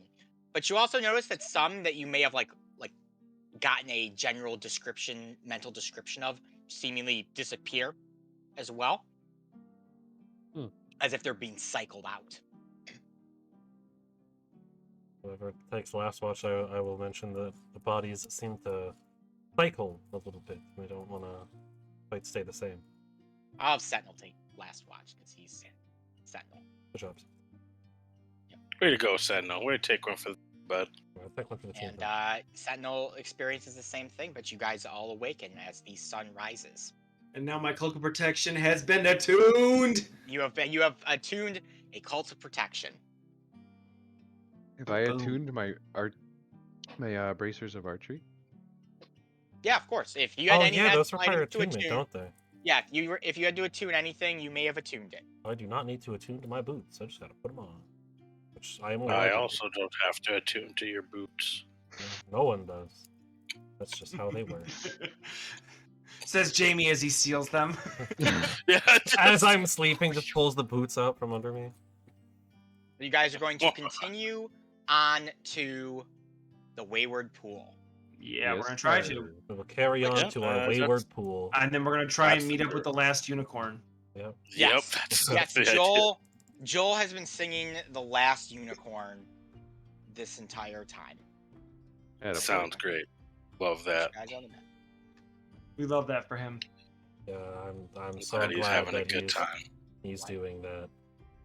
Why is At everyone's what HP point- all jacked up? Ooh. Were we Arthur is attacked in the 12. night? No, Arthur's No. HP is at 12. Yeah, why am I at Darby's 12? is at 9. Yep. What the? Don't even have me Sentinel's on is here. at 12. Yeah, I'm putting you on there. Jamie's at 22, which is wrong. Oh, I'm adjusting. Well, right I now. will change I will it. fix that. What? Boom. I wonder if Roll20 is having some issues tonight or something. We might have there might be settings that are like saved from like forever ago or something that got pulled in. That's weird. Curious. I can pull some stuff up. But before your I HP is transition it. set. No, Right, my, what my is- character sheet is correct. Well, I guess that's not tied directly to the character sheet, so that might be. No, it is because I tied it. Oh, did you? Oh. Yeah. Oh, interesting. So that's weird. So Sentinel's max hit points, his character sheet is right, but the Yeah, no, token is yeah, the not. character sheet is that's what, like the token itself shouldn't be tied directly to the character sheet. Is why, because you're just like No, changing it something. is because I set them all up so that your HP was Bar one. as it should be. That's yeah. weird. Well, I have Maybe it fixed the reverted. Double check your armor classes too to make sure your armor Yeah, I class updated mine. because it looks like it got all janky for whatever reason. Transition That was is not weird. bad. Yeah, it's all fixed. It is all fixed though. So you guys have arrived at the pool. The Wayward Pool. Mist drifts over the surface of a small lake. Frosted crags line the shore on one side of the lake, and mossy rocks protrude from the shallows. Near the center of a lake is a rocky inlet.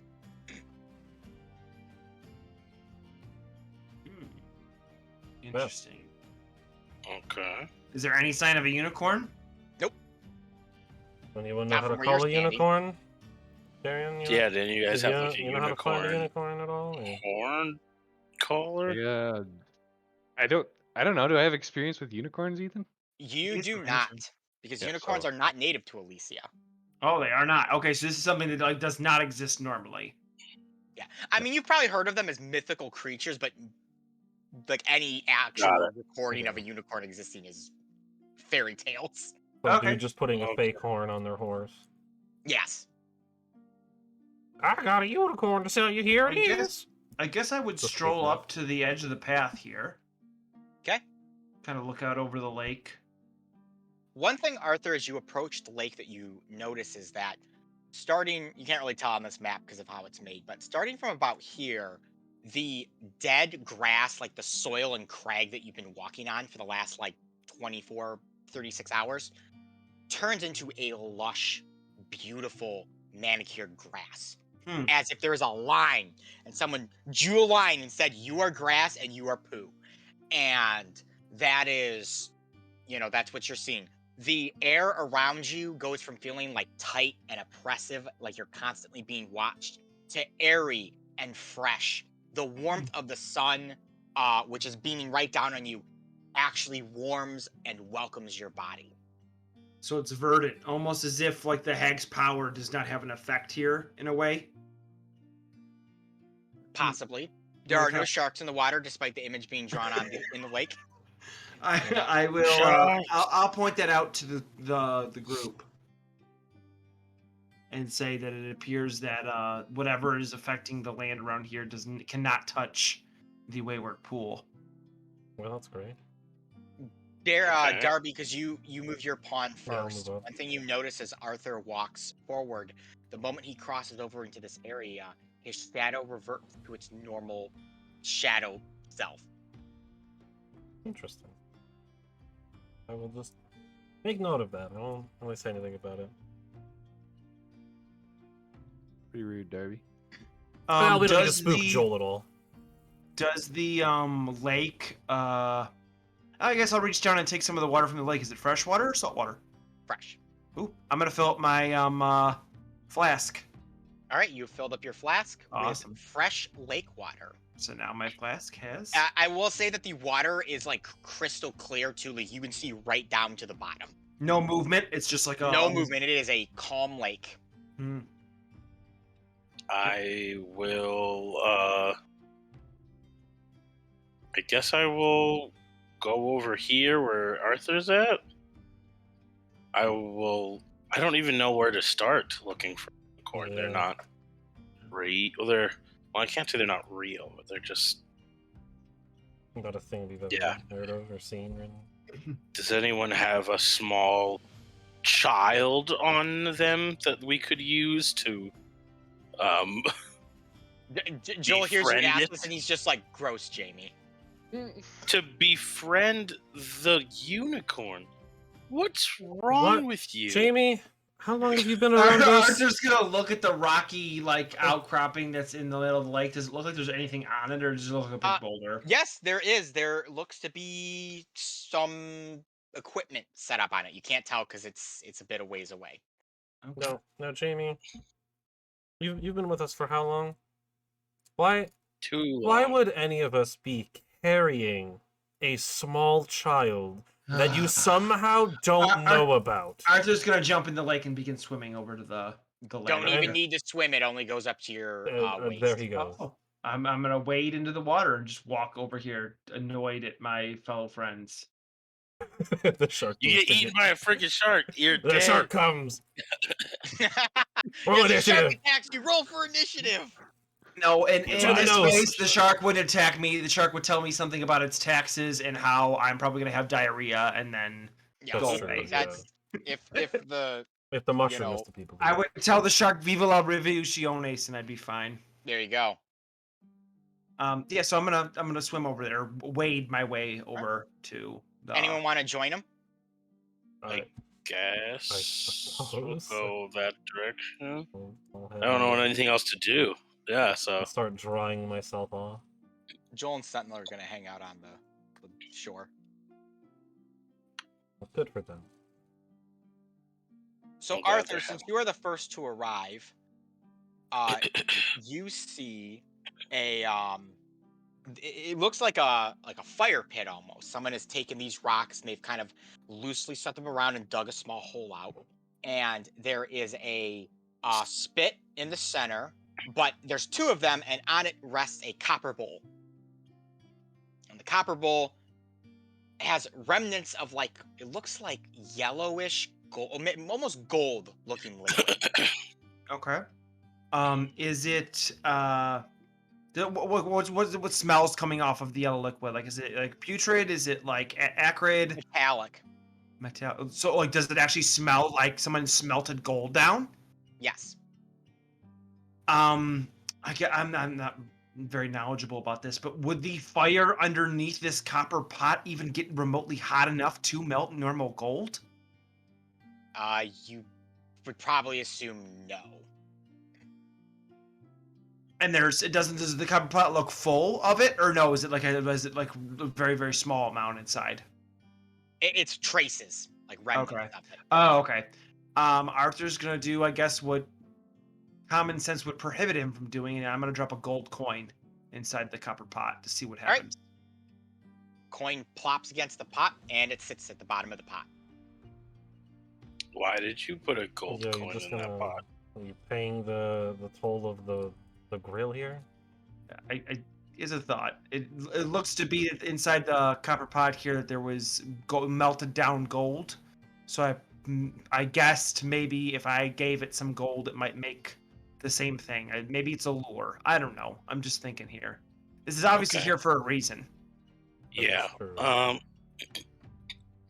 The fire's not on, almost. right? Like the fire's completely. There's no fire going. There was. Why I'm don't we- sorry. I'm Would, sorry. would you Well, like to why light don't the we light fire, the- Arthur? you- Yeah, wanna light yeah, it?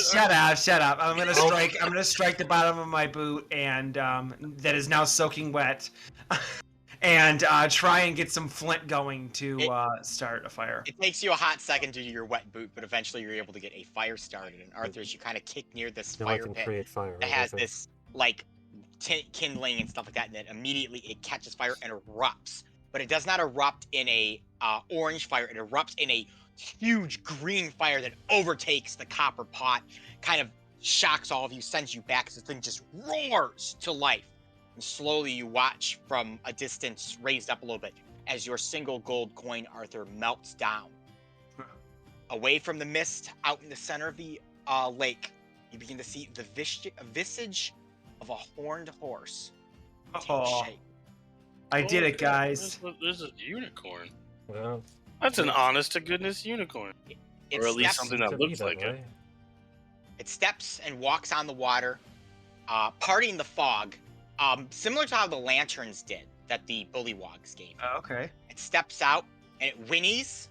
It looks over to the group as you're all staring at this unicorn that you've never seen before, only heard about in fairy tales. A shark approaches the unicorn. No, I'm kidding. Kicks it in it the kinda- nose. It leaves. It kind of looks at you guys and then fades right back into the fog and disappears. Oh, Well, okay. Is if I look at the copper pot, is the residue from the gold gone? Yes, Hmm, your maybe coin needs- is gone. It is Yeah. empty, besides some residue. So it probably needs more. Oh, okay. I paid my toll. don't look at me. I'm gonna look directly at Darby. I have much more use for my gold than this. I know what I can do. I'm gonna be like, all right, well, if we need more gold, I was hopefully going to save this for a rainier day, but I mean, if we need, why do we need this unicorn again? Real quick. We were told to seek it out by By the old man in the cave. Oh, the was to old go blind man. find the Okay, got it. unicorn. Okay.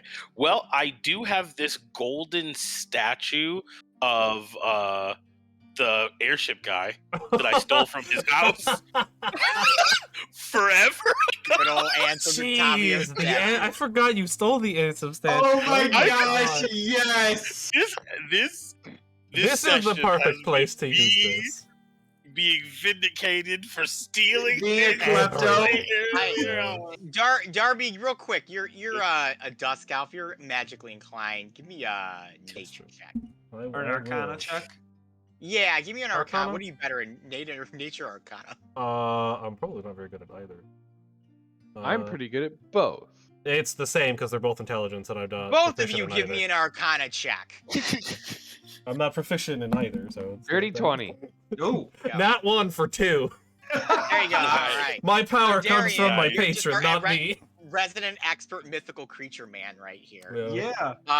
As the unicorn disappears and you guys are taking out this gold statue, putting it in the pot, you were reminded of the fairy tales that unicorns only will reveal their presence to one of their own. Oh.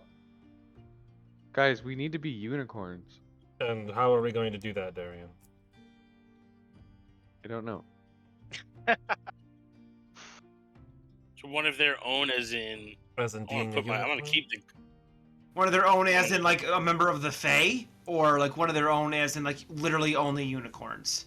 They have to be. They will only appear to other unicorns. Oh, Okay. okay. Well then, there's not much we can do. Well, We gotta need a go for- costume. Unless is there anything else on this island? Or no, Nope, just this thing. There's no like sticks I can tie to my head.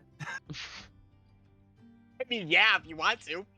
I mean, You think it'll believe me? granted, with DM Here's a permission, I could potentially use prestidigitation to create a small trinket in the shape of a unicorn horn. You could, but I'm be honest, it won't do anything. I kind of figured. Well, Oh, does anybody have a mirror of some kind? Or something that we can cause a reflection? I do not. I don't have anything. I am not Ansem Octavio. I'm not so self-absorbed. I need to see myself every day. well, okay. Yeah. I will double check Sentinel's inventory real quick. I doubt it. But I don't see. You why never would have it know. here. Yeah, you never know. Sometimes you have weird things you forget We- about in your inventory. yeah, like Sentinel picked up a mirror, got it as a gift for something, and You know, just They some took it. random treasure we found Cool. and just forgot we had. I do still have a pixie potion. it's all about those pixie potions, man. I also have a letter with the seal of a fish, and I have no idea what that's about. Oh, Sentinel also has a cupcake of invisibility. Yes. Mm-hmm. No, he does not have a mirror. Well, What do we do then, fellas?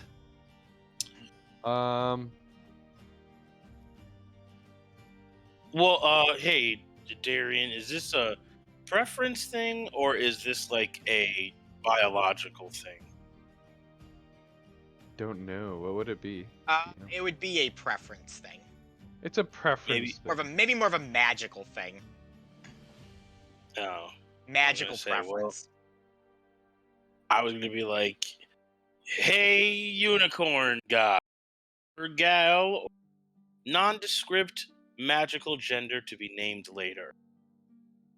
We are looking to try and stop the hag from all the stuff that it's doing. We were told to seek you out. We have no intention of doing anything bad to the forest area or anything of the like. And just to prove that I'm being serious, if you look at my hip, you will see the head of one of the hags that we totally took out. So if you're not going to talk to us because we're not unicorns, could you at least point us in the right direction so we can find the other hag and take it out?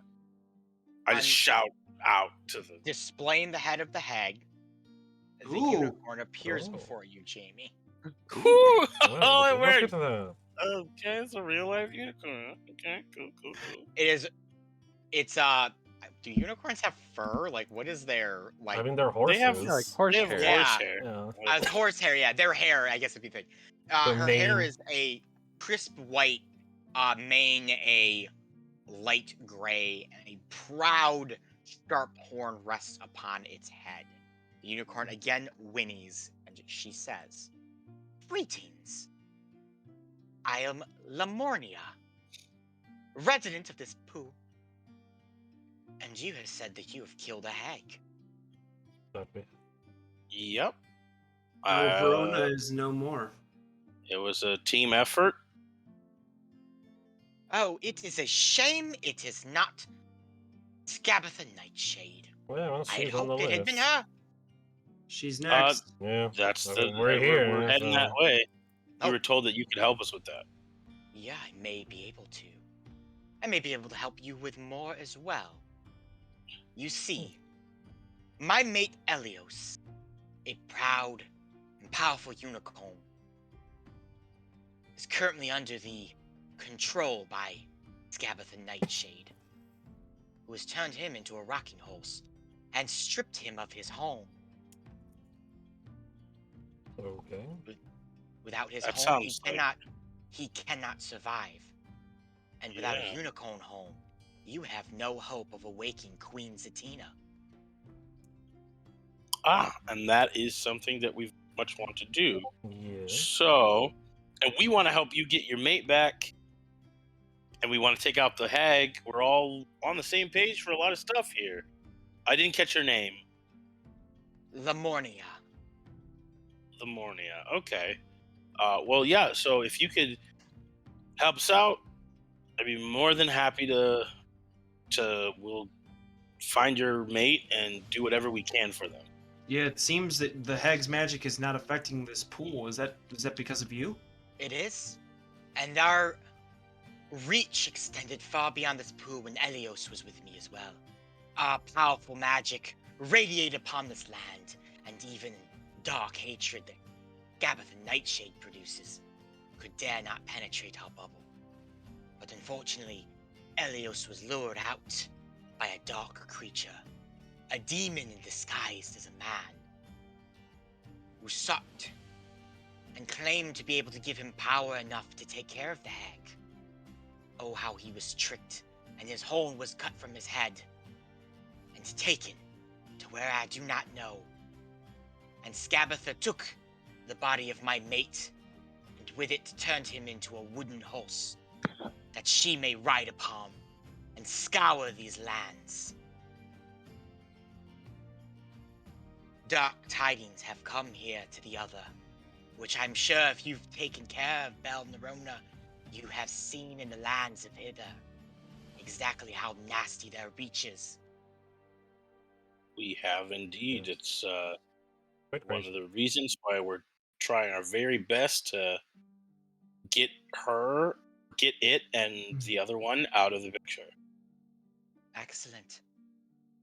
Scabatha is the most powerful of the three. I can sense her magic. I can sense all of their magics radiating powerfully. But hers rings most of all, and it is not because she is close by. There's a special kind of hatred within her. But things did not always used to be this way with them. No, things here in the other were quite wonderful when Queen Zatina ruled. But then the evil wizard Kalik arrived and charmed his way into the Queen's cult. And charmed his way into her handmaidens' lives. 3 beautiful young girls who served our Queen wonderfully, corrupted, torn with anxieties, with hatred, with sorrow, until their very things became decrepit. Their forms turned dark and disgusting. Queen Zatina banished the hags, the far reaches of the other. Oh, but Kalik planned he did. And he, in secret, welcomed them back into the cult disguised, where he could make his move. And his move came when the girl fell from the sky, and Kalik sensed great magical energy from her, and he devised a plan.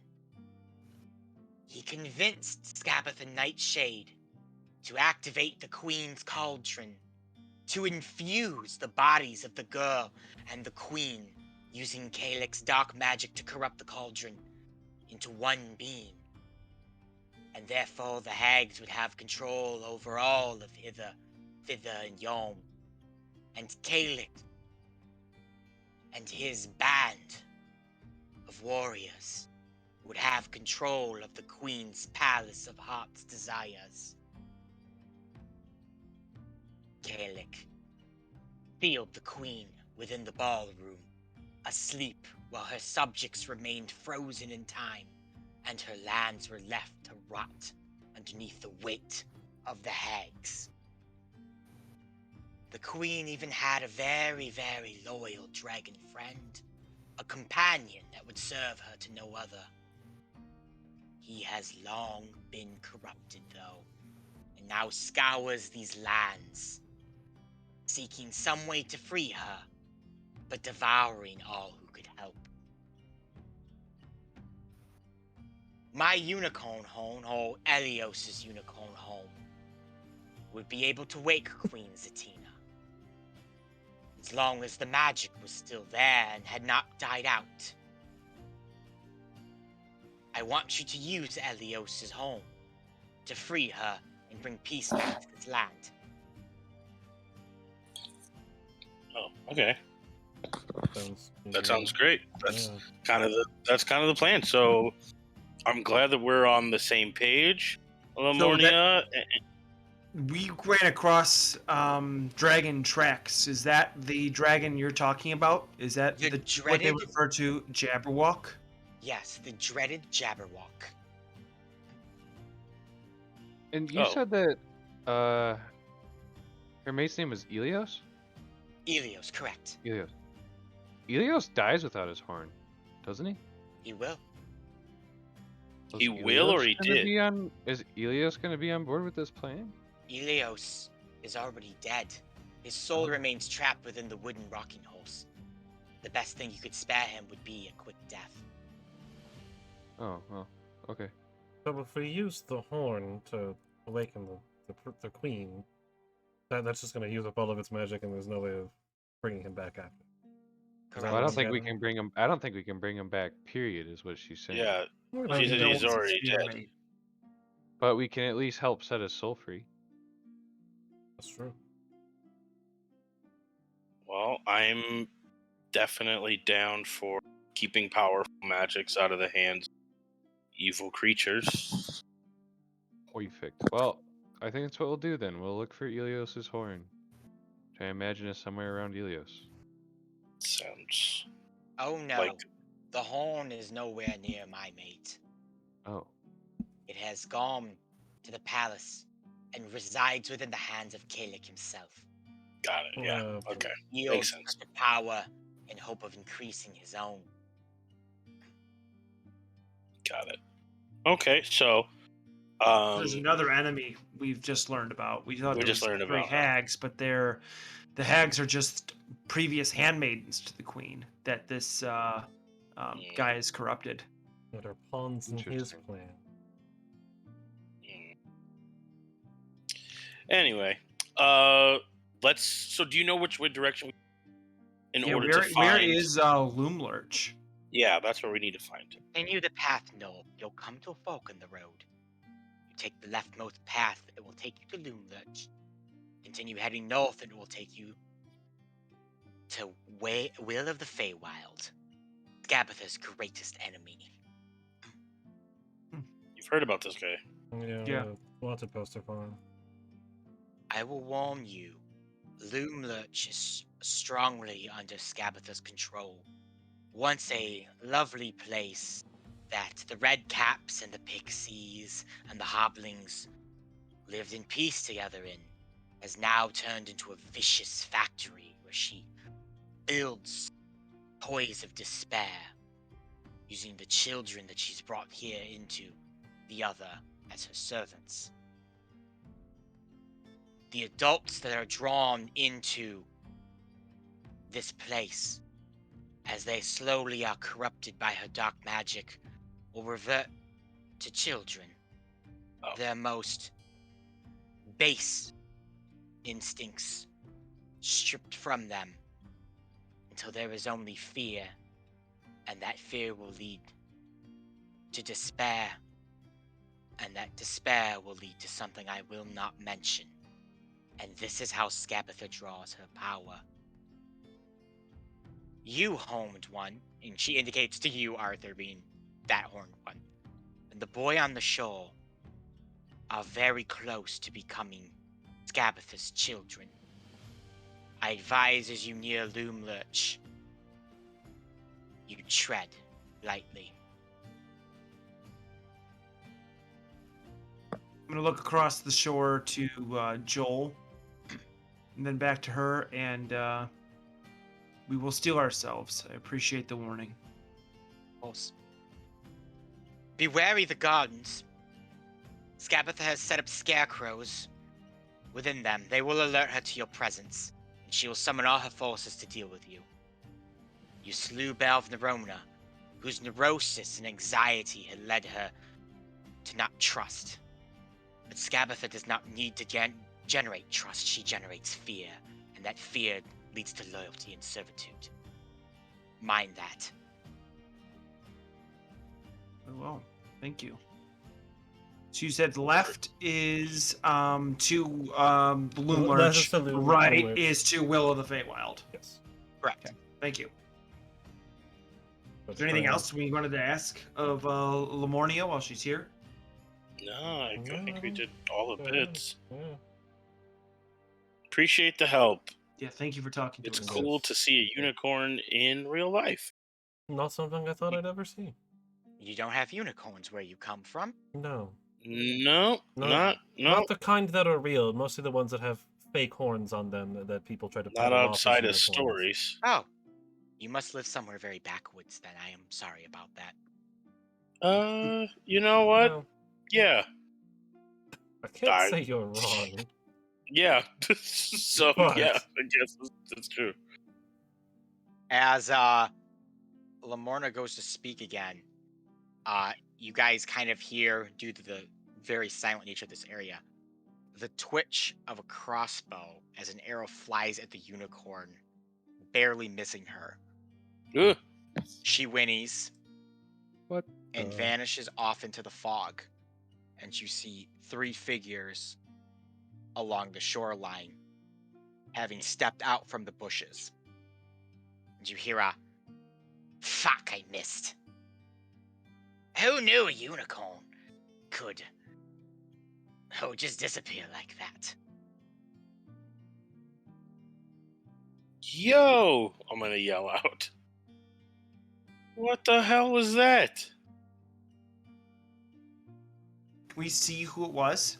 Yeah, you can tell it's this guy that shot. Okay. And to give a bit of a description, though you are a bit away, so it's a little tough to see, but you kind of can see. One of them looks to be a shorter guy, the guy who shot. He's got like a blue hood over his head, a bit of a hunchback. One is a man in great armor who bears a sword at his side, and the other looks to be a wizard of some kind. Just open fire at a unicorn? Yeah, what the hell? That's I'm gonna quite interesting. start heading back over in that direction, I guess. Okay, I'm gonna pull a pistol. all right. You draw a weapon, Arthur. Beep, beep, beep, I'll just shout out, what the hell was that for? He ignores you because he's already conversing. They're already conversing with Joel. Oh. Well, I have come over here. Joel's kind of like, "What the hell, dude? You shot the unicorn." The guy's just kind of like, "Well, yeah, we want its home. It's a beautiful home, didn't you see it? Those things have power. Our master wants power."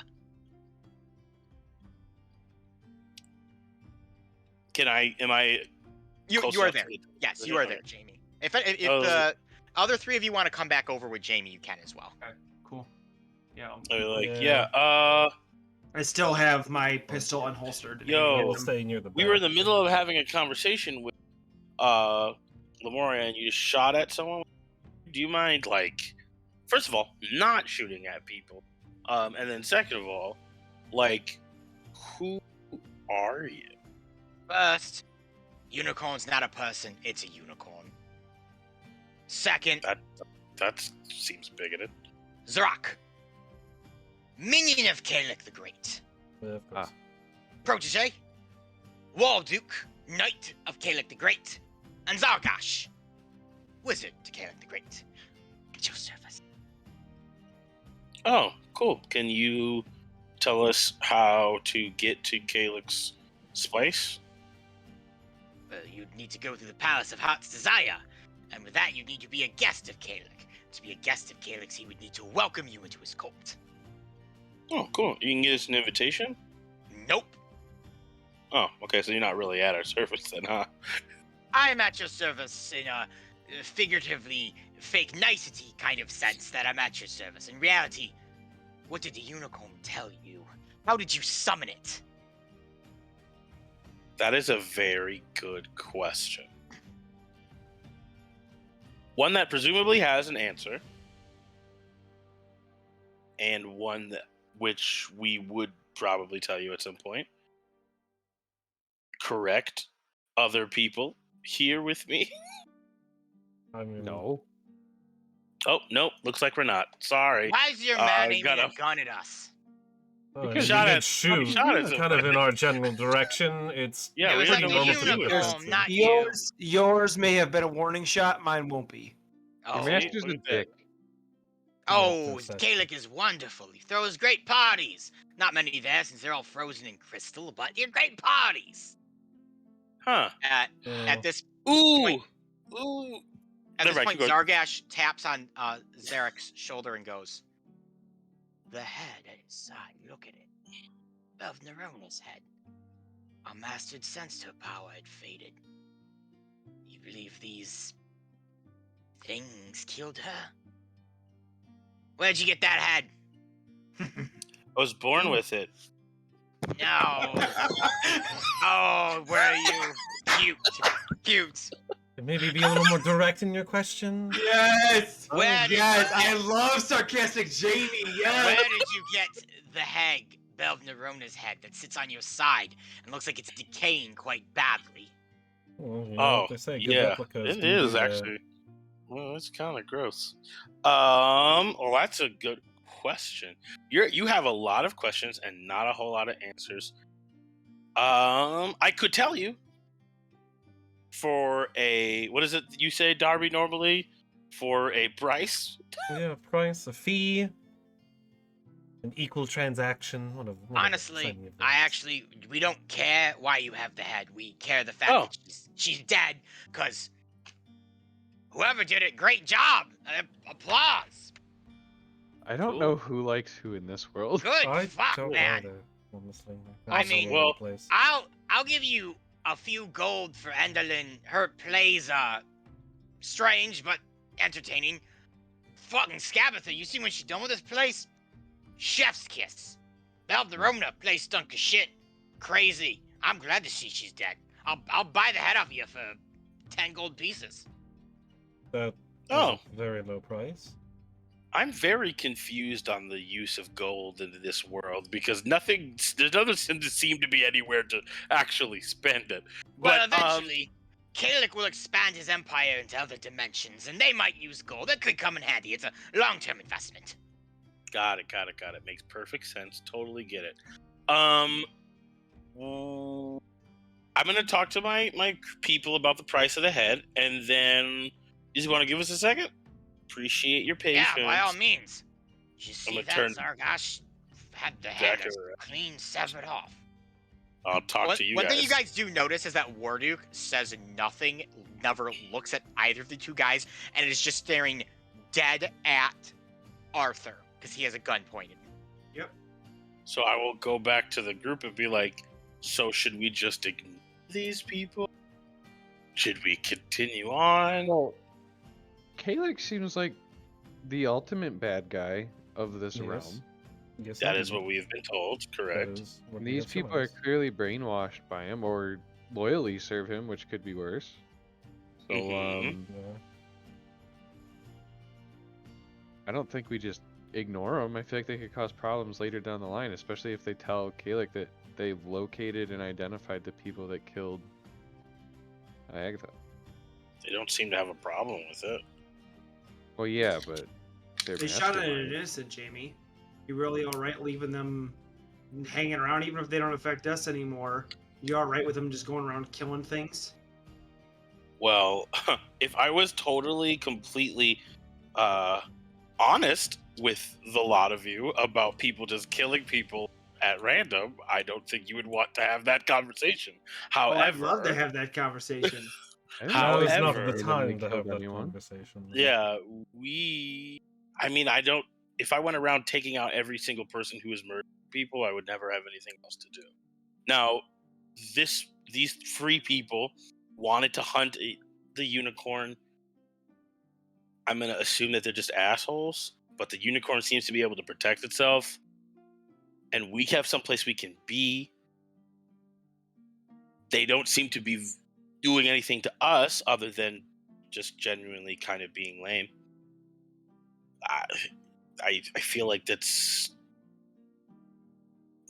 kind of what we got. Our job here is to take care of the and be done with it. I don't really know what these 3 would have to, why we would get anything from attacking them. Less opposition in the future. I mean, yeah, like maybe, possibly, or it could just increase whatever Opposition frustrating down the thing line we're gonna have to anyways, do in the line. Like, I don't know. I say this is my vote. My vote is we ignore them and continue. If they, Tim, I if think they I have feel you like figured out, Jamie. You surprised me. Yeah. if they feel like they're gonna have to do something, honestly, I don't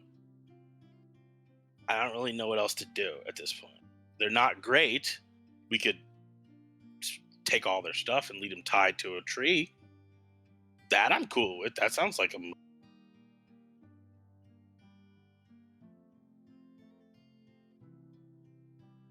Sounds like a lot of work. Also, I don't know, Arthur, if I'm- you've noticed, but one of them has been staring daggers at you ever since you pulled the gun out. Oh, Well, I mean, that's I'm not looking at understandable. you guys. I'm talking over my shoulder. I'm staring. I Yeah. still have my gun pointed at him, and I'm still staring at him. He's Yes. gotta. I mean, that Mm. seems fair in regard to the circumstances. Oh, yes. Okay, this is what I'm gonna go. I'm gonna go I'm back not over going to to turn the my back dudes. on these guys. I'm gonna go back over to the dudes. I said, okay, so, oh my goodness, I have to have this conversation on a regular basis. So I hope when I'm telling you this and you hear this in my voice, like the exasperation, I don't want you to think that I am downplaying the seriousness of this or in any way that this isn't as a big of a and truthful as a statement as I could possibly. My friends are the most dangerous people in pretty much any realm that is around. I feel like most of them don't really like you.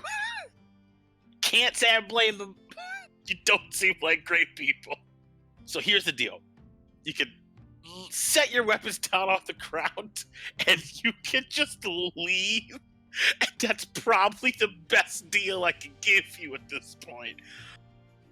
Because you kind of dug your own grave working for an evil wizard guy and now shooting at a person who's just trying to protect this place. So we don't really have a whole lot of options for you. I actually thought we had like a thing going on here. I thought we found Honestly- some friends or something. No. Oh no, not Oh. even earlier. I'm sorry, that's my bad because You misread that that. situation, says Arthur over Jimmy's Yeah, shoulder, still I- holding the gun out. I really Yeah. misread that one. I knew about him, but you are. Yeah, no. That's why my So ex-wife much. left me. So much no. Yeah, so here's the thing. Please, I implore you, set your shit down. Walk backwards into the forest and just hope we don't see you again. It's kind of the best move I got for you. Do you mind if the 3 of us convene separately? I mean, and discuss this. here's We gave the you thing. guys a few minutes. Yeah, and Yeah. that's totally normally fair. I beg you, please don't do like we're gonna come up with a plan and we're gonna because it only goes one way. So please take your time to do that. Just know that if you turn around with some kind of malice, It's gonna be a whole thing. Well, I'm gonna I let you don't. know, War Duke here is all malice all the time. He You seems can't like turn a that mal- off. There's no turning the malice thing. I checked his malice lever. It is set to max malice at all times. Arthur's gonna wink at him and blow him a kiss. He Yep, he seems doesn't like even- he seems like a malice guy. doesn't even I've move. seen He just is standing there with his hand on his scabbard sword. He seems like the guy to go sit in the dark corner of the tavern, looking brooding at everyone else. Yeah, You know, very, I very questioned about that too when I first met him. He didn't say anything, Mhm. so Mm. I kind of just Well, assumed. Yeah. One sec, Okay. one sec. So Zarak you turns to guys Zargash. They step over here for a second. They just leave Warduke there. He's just standing, staring. A couple So while he's minutes go standing, by. while he's Go ahead. standing staring, I'm gonna be like, so Wardlow was it or whatever name was? Just don't say anything if I'm right. He doesn't Awesome. say anything regardless. Yeah, Wardlow. You look real scary. I'm not gonna pretend like you don't. You got the medicine glare. It's real tough. If you secretly love the ballet, I need you to not respond to the end of this sentence. He does not respond to the end of that sentence. He This just is stands amazing. there staring at Arthur, who has a gun pointed at him. Man. That's so good. This Big is fan of fun. the I actually ballet, like huh? this game. He's a big fan of the ballet. Yeah. That's, I mean, you would've- know, would've- respect to him. Respect to him. You know? respect. Joe- Everyone's Joel's gotta like- have the thing they like. Joel goes, Just- no insult to musical theater. Yeah, no, music Yeah, video's no, dude, great. yeah, no, that's awesome. That's dope. Yeah. That's super cool. If you think you would lose to Arthur on a one-on-one fight, don't say anything at all. He does not say anything at all. He just keeps staring. Oh, wow. That's crazy. So he knows Okay. that he would lose to you, Arthur. Wow. And he's still just Alright, staring well. you down. Hopefully your minutes friends later- don't make that happen for you. These guys, Zarak kind of steps back. He's like, all right, I talked to Zargash back there. We've decided we're going to kill you guys because what would I Caleb kinda do? figured. Oh, Yeah, that was. Of I course. figured that We was kind of I mean- all expected this to And happen. honestly, if you would have just come over here and been like, hey, dude, I'm not going to sell you that, I probably would have just let you go. But the whole put your weapons down, you're serving an evil guy, it rubbed me the Yeah. wrong way. It rubbed Zargash the wrong way. Sure as hell rubbed Warduke the wrong way. His Guy name is hasn't said it. Wardlow. His name is Warduke. Wardlow. Yeah, he told us. Well, you guys were talking. He doesn't. He also said he was going to lose to Arthur in a one-on-one fight, so He like doesn't loses a talk. lot. you guys He might likes to want to stand rethink your and plan here. stare. That's his specialty. And killing Okay. things. It's if he has a hierarchy of specialties, it's killing things and standing and staring and not talking. Okay, Isn't well, that right, I'm Ward? gonna He just I'm stands gonna- and stares. step aside here and let all of you guys figure this shit out. Don't say I didn't tell you. Don't say I didn't tell you. You about didn't? this. You didn't tell us. Or you did Okay. tell us, I mean. I- Alright. That's- Made it very clear. Just let it How's go down. how's this going down here? One-on-ones, free-for-all, duel, back-to-back, your choice.